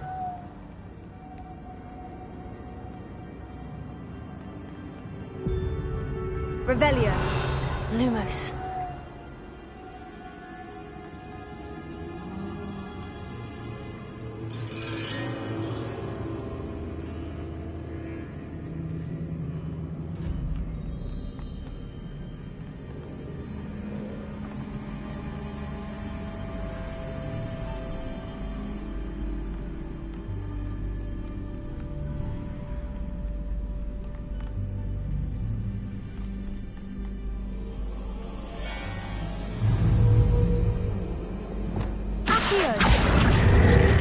Wingardium Leviosa.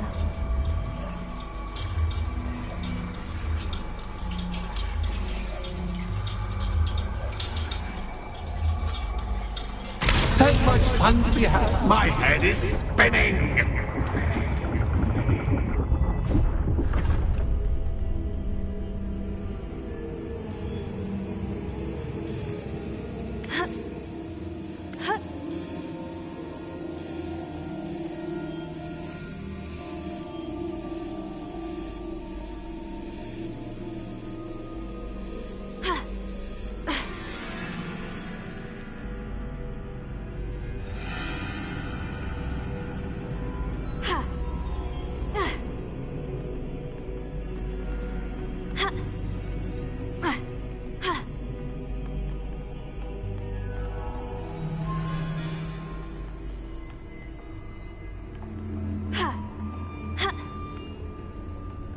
Lumos.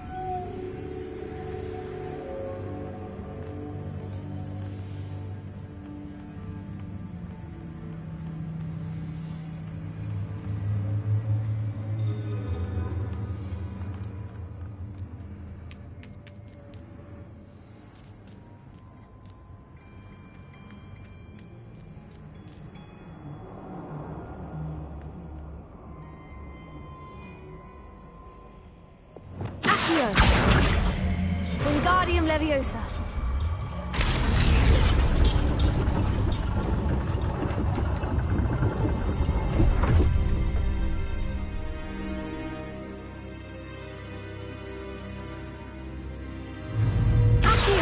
Wingardium Leviosa.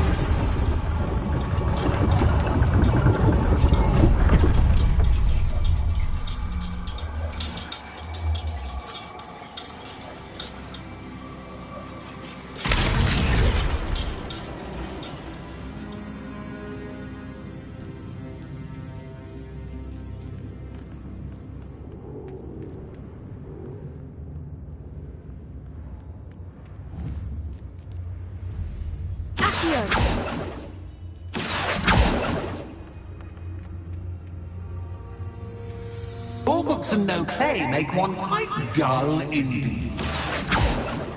Wingardium Leviosa. Accio. Wingardium Leviosa.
I'll give you a moment to collect yourself, if you can. Ta-ta for now!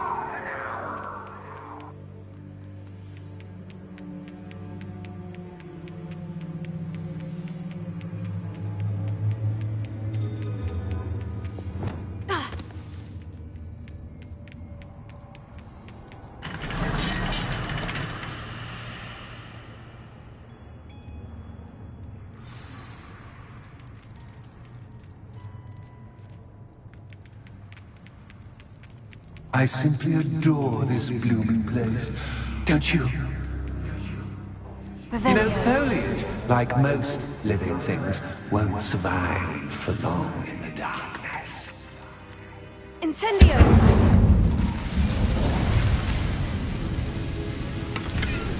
I wonder if I need to place lanterns to open these doors. Revelio.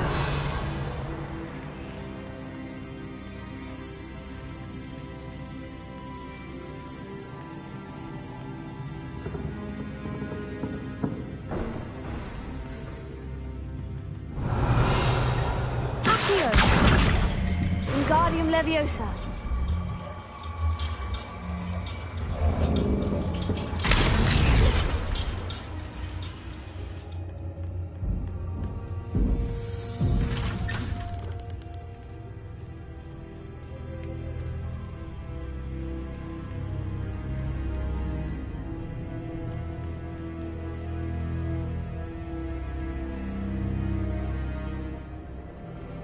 What's this?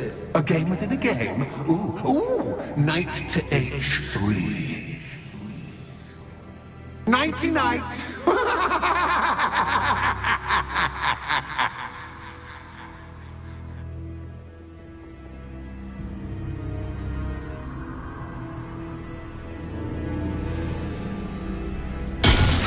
Hoping you'd fall for me, but this is That was the wrong square.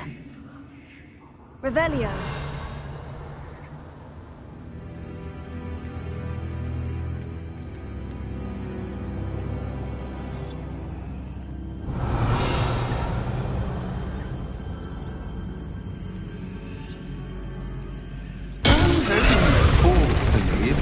This is a bit much.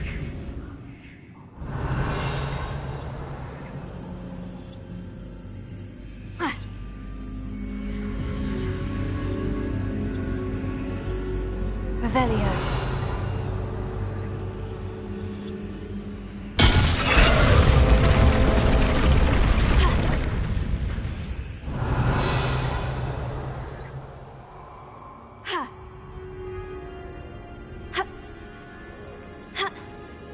That wasn't too difficult. Oh goodness! I do hope you're having as much fun as me. I think I'll keep you around a bit longer.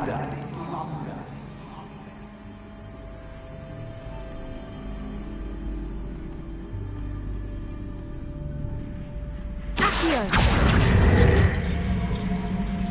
Wingardium Leviosa.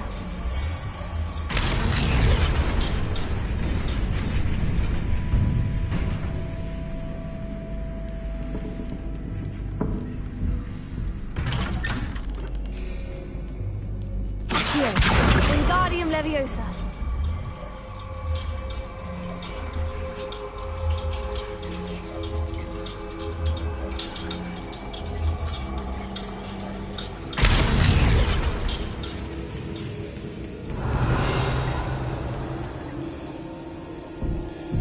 Incendio.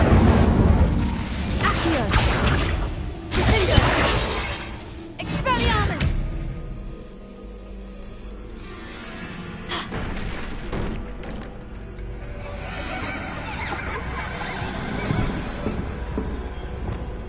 Bombarda.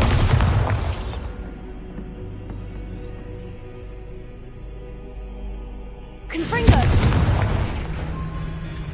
Oh, I'm afraid of the dark. Doesn't worry you that I can see you, but you can't. Wingardium Leviosa. It should.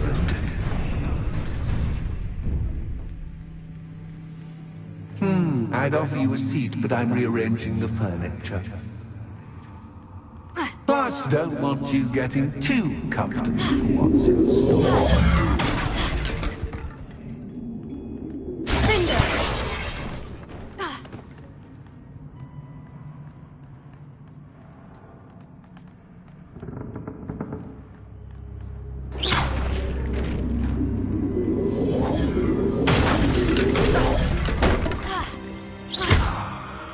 Accio. Wingardium Leviosa.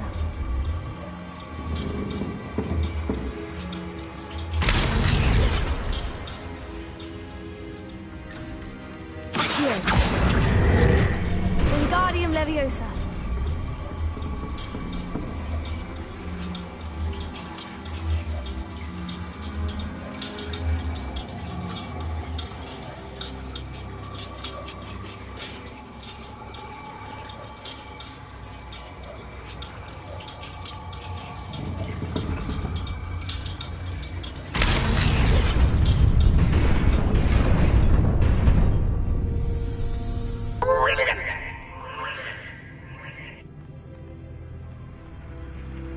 A worthy playmate. Well done, me.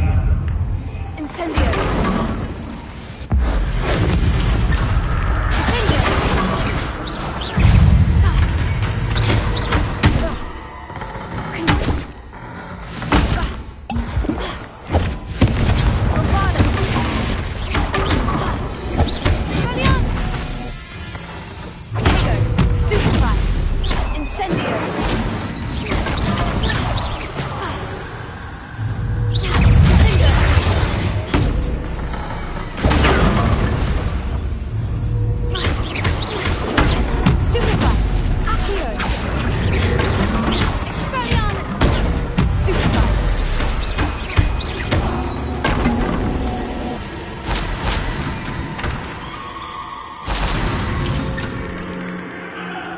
Lumos.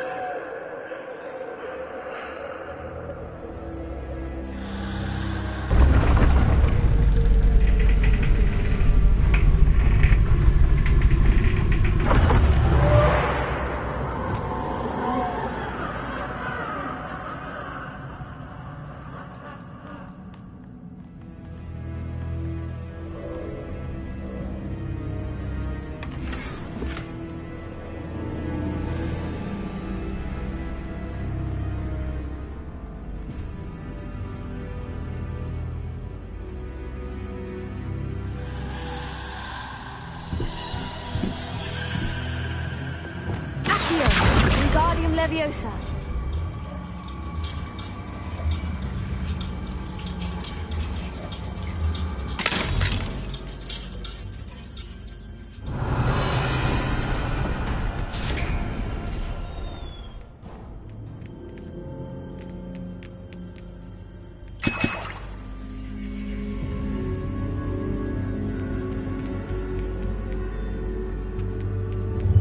Ready or not?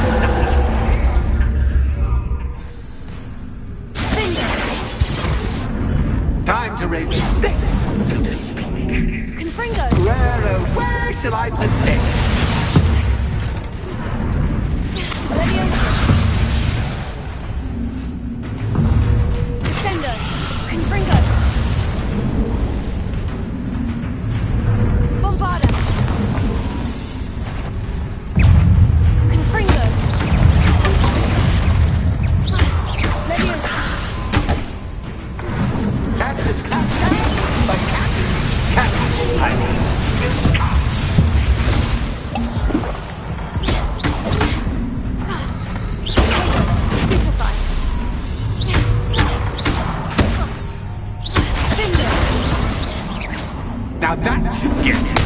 can't you? Well, this has been fun.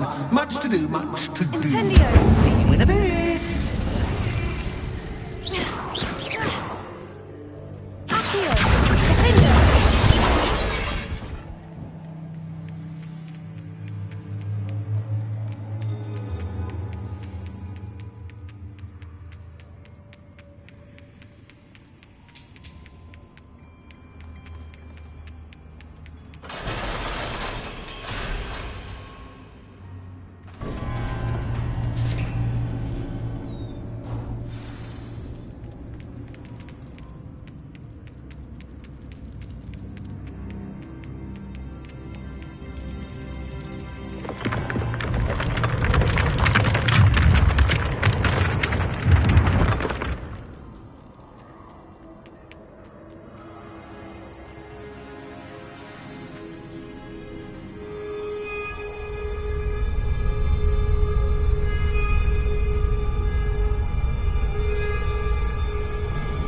Aha! Finally! You, my inordinately clever friend, appear to have traversed this seemingly never-ending dungeon relatively unscathed. And now I suppose you'll want to go. Everyone leaves me, usually in a straitjacket, never to return. I'm starting to take it personally. I'm tired of having no one to play with. Ooh, tell you what, I'll make you a deal. If you can match wits with me now and agree to give me unfettered access through the shop for, say, 1 day a month to have a little fun, I'll sign a contract. Pursuant to which, let me see, I will blah, blah, blah, blah, blah, blah. Oh, yes, leave you and your customers alone at all other times, etc., etc. You get your shop, I get my chaos. Sound acceptable? Excellent! Let the games begin!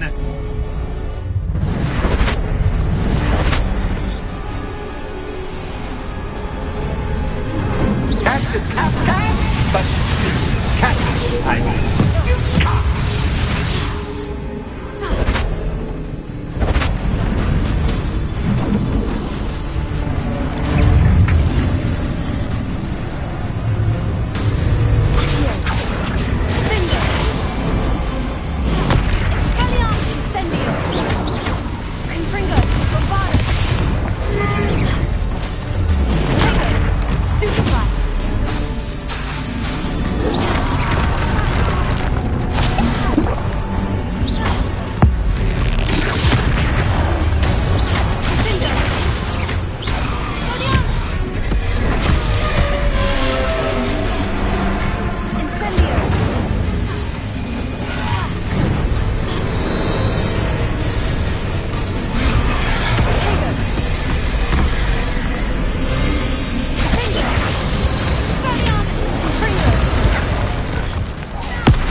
Well, finally, someone deserving of the playground I so meticulously crafted. Such a treat to have fun again in my little dungeon.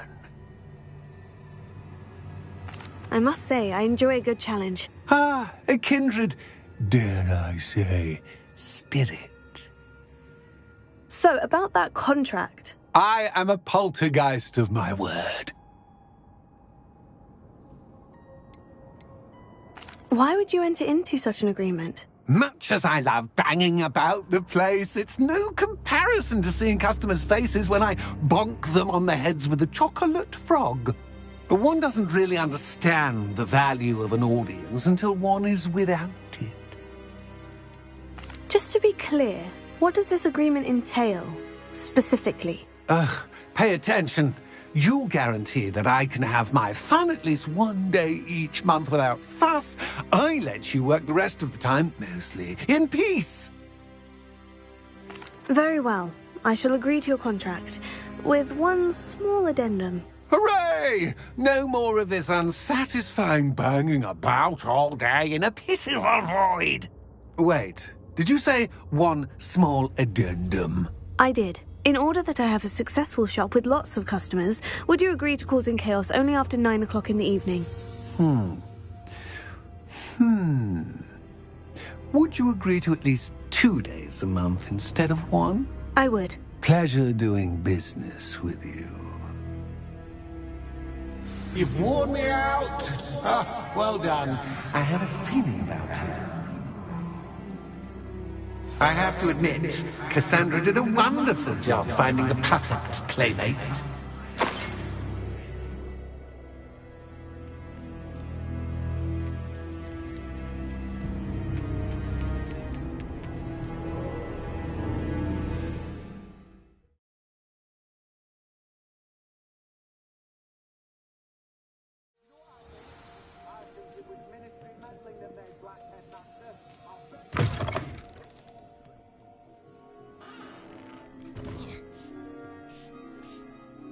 Hello, Penny. Penny is so glad you're back.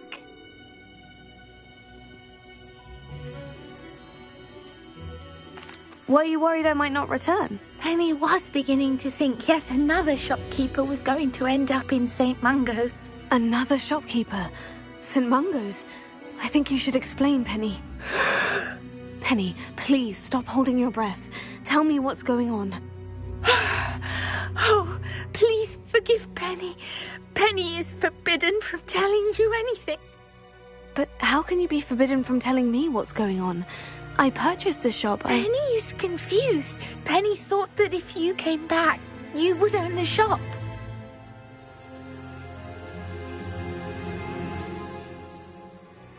Thank you, Penny. I think I'm going to need to talk to the authorities. Oh, Penny is certain that's a brilliant idea. Officer Singer will know what to do. Penny will wait right here. Revelio.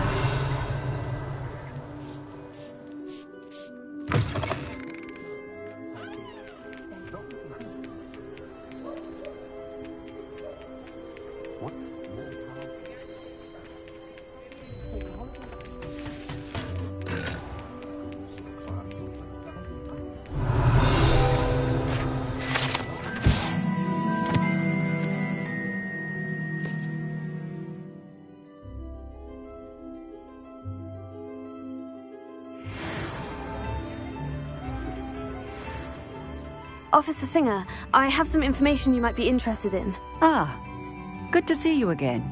What can I do for you? Cassandra Mason sold me her shop and then tried to drive me mad in a haunted dungeon. Cassandra Mason sold you her shop? Well, yes, she said she did, but I think you missed the bit about the dungeon. No, I heard that bit too. And according to the house elf that came with the shop, she's done this sort of thing before, repeatedly. I wondered what was going on. She seems to have had a great deal of trouble keeping a tenant in that shop. In any event, these are serious accusations indeed. Perhaps a little visit with Cassandra is in order to clear this all up. Shall we?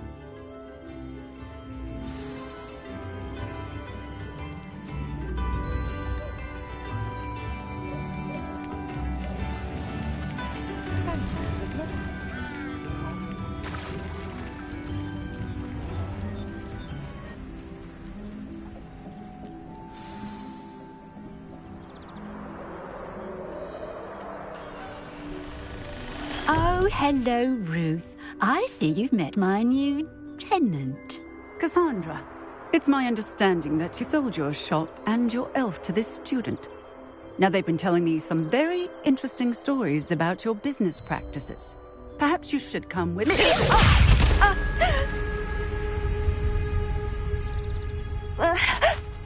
Stop her!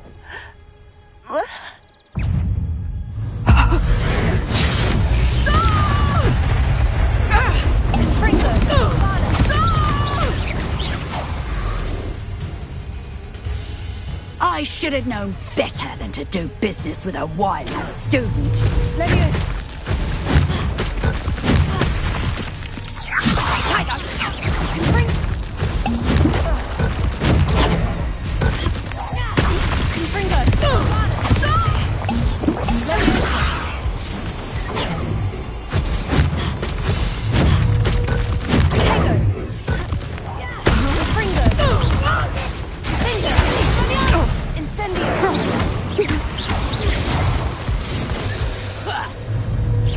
Your luck is about to run out.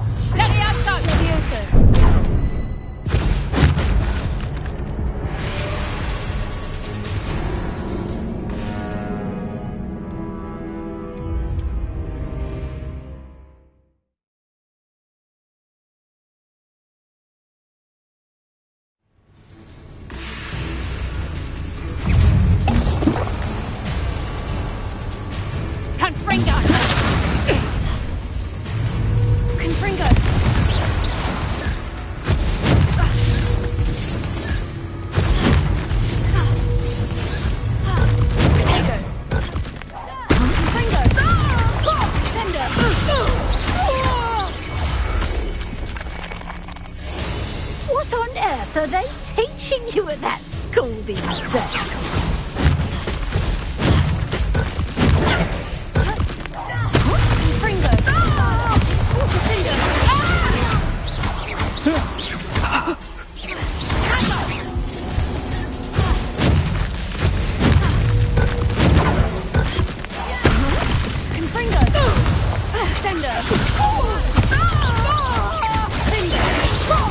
Such a sad excuse for a fight, truly.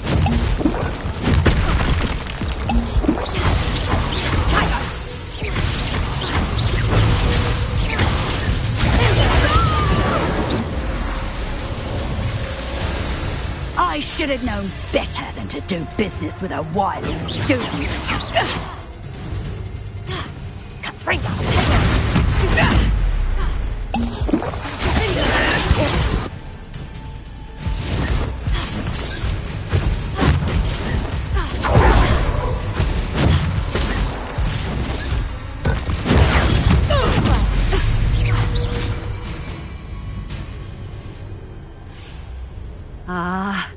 I'm disappointed in you, Cassandra.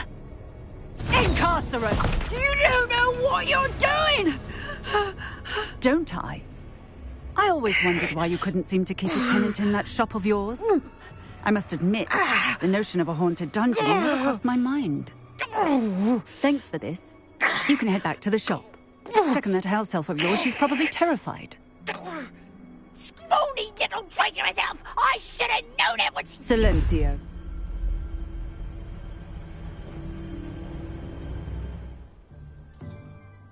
Oh, and not to worry. Cassandra will immediately file the paperwork needed to grant you ownership of both the shop and the elf. On her way to Azkaban. Thank you, Officer Singer. Best of luck to you as the newest shop owner in Hogsmeade.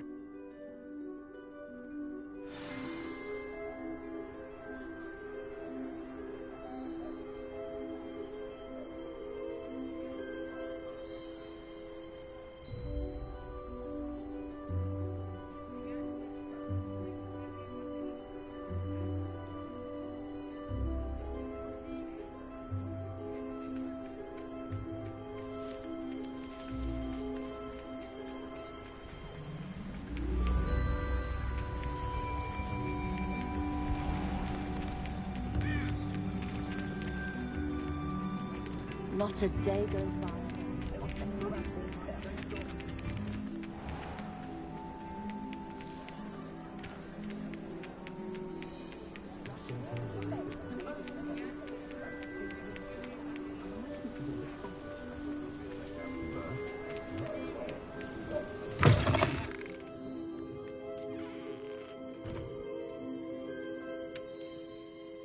Penny, I have what I hope will be good news.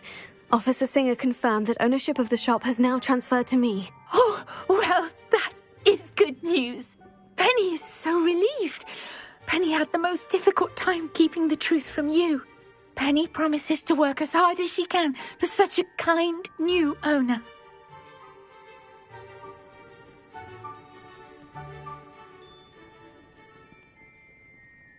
Penny, I found an item of clothing in the dungeon that I'd like to give you. Oh, thank you.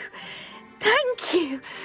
Penny never thought she would be given clothing and become a free elf. It's my pleasure.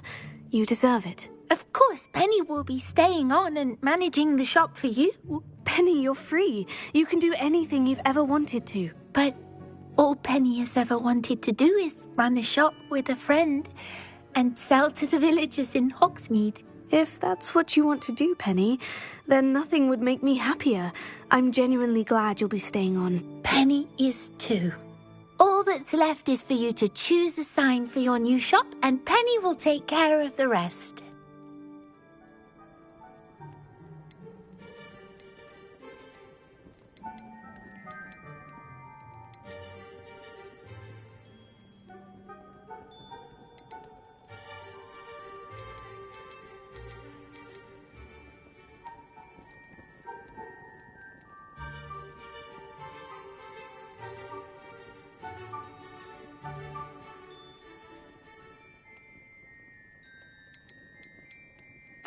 I choose stitches and drafts. Excellent choice. Have a look outside. Thank you. I shall work on collecting items for the shop's inventory. Oh, and Penny, we'll be closing the shop by 9 o'clock every night.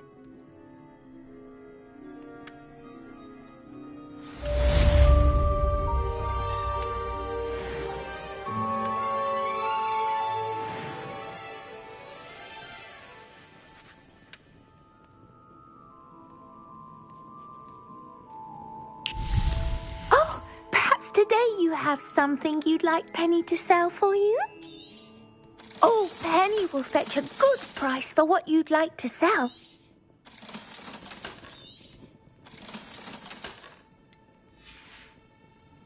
Penny wishes you safe and wondrous travels.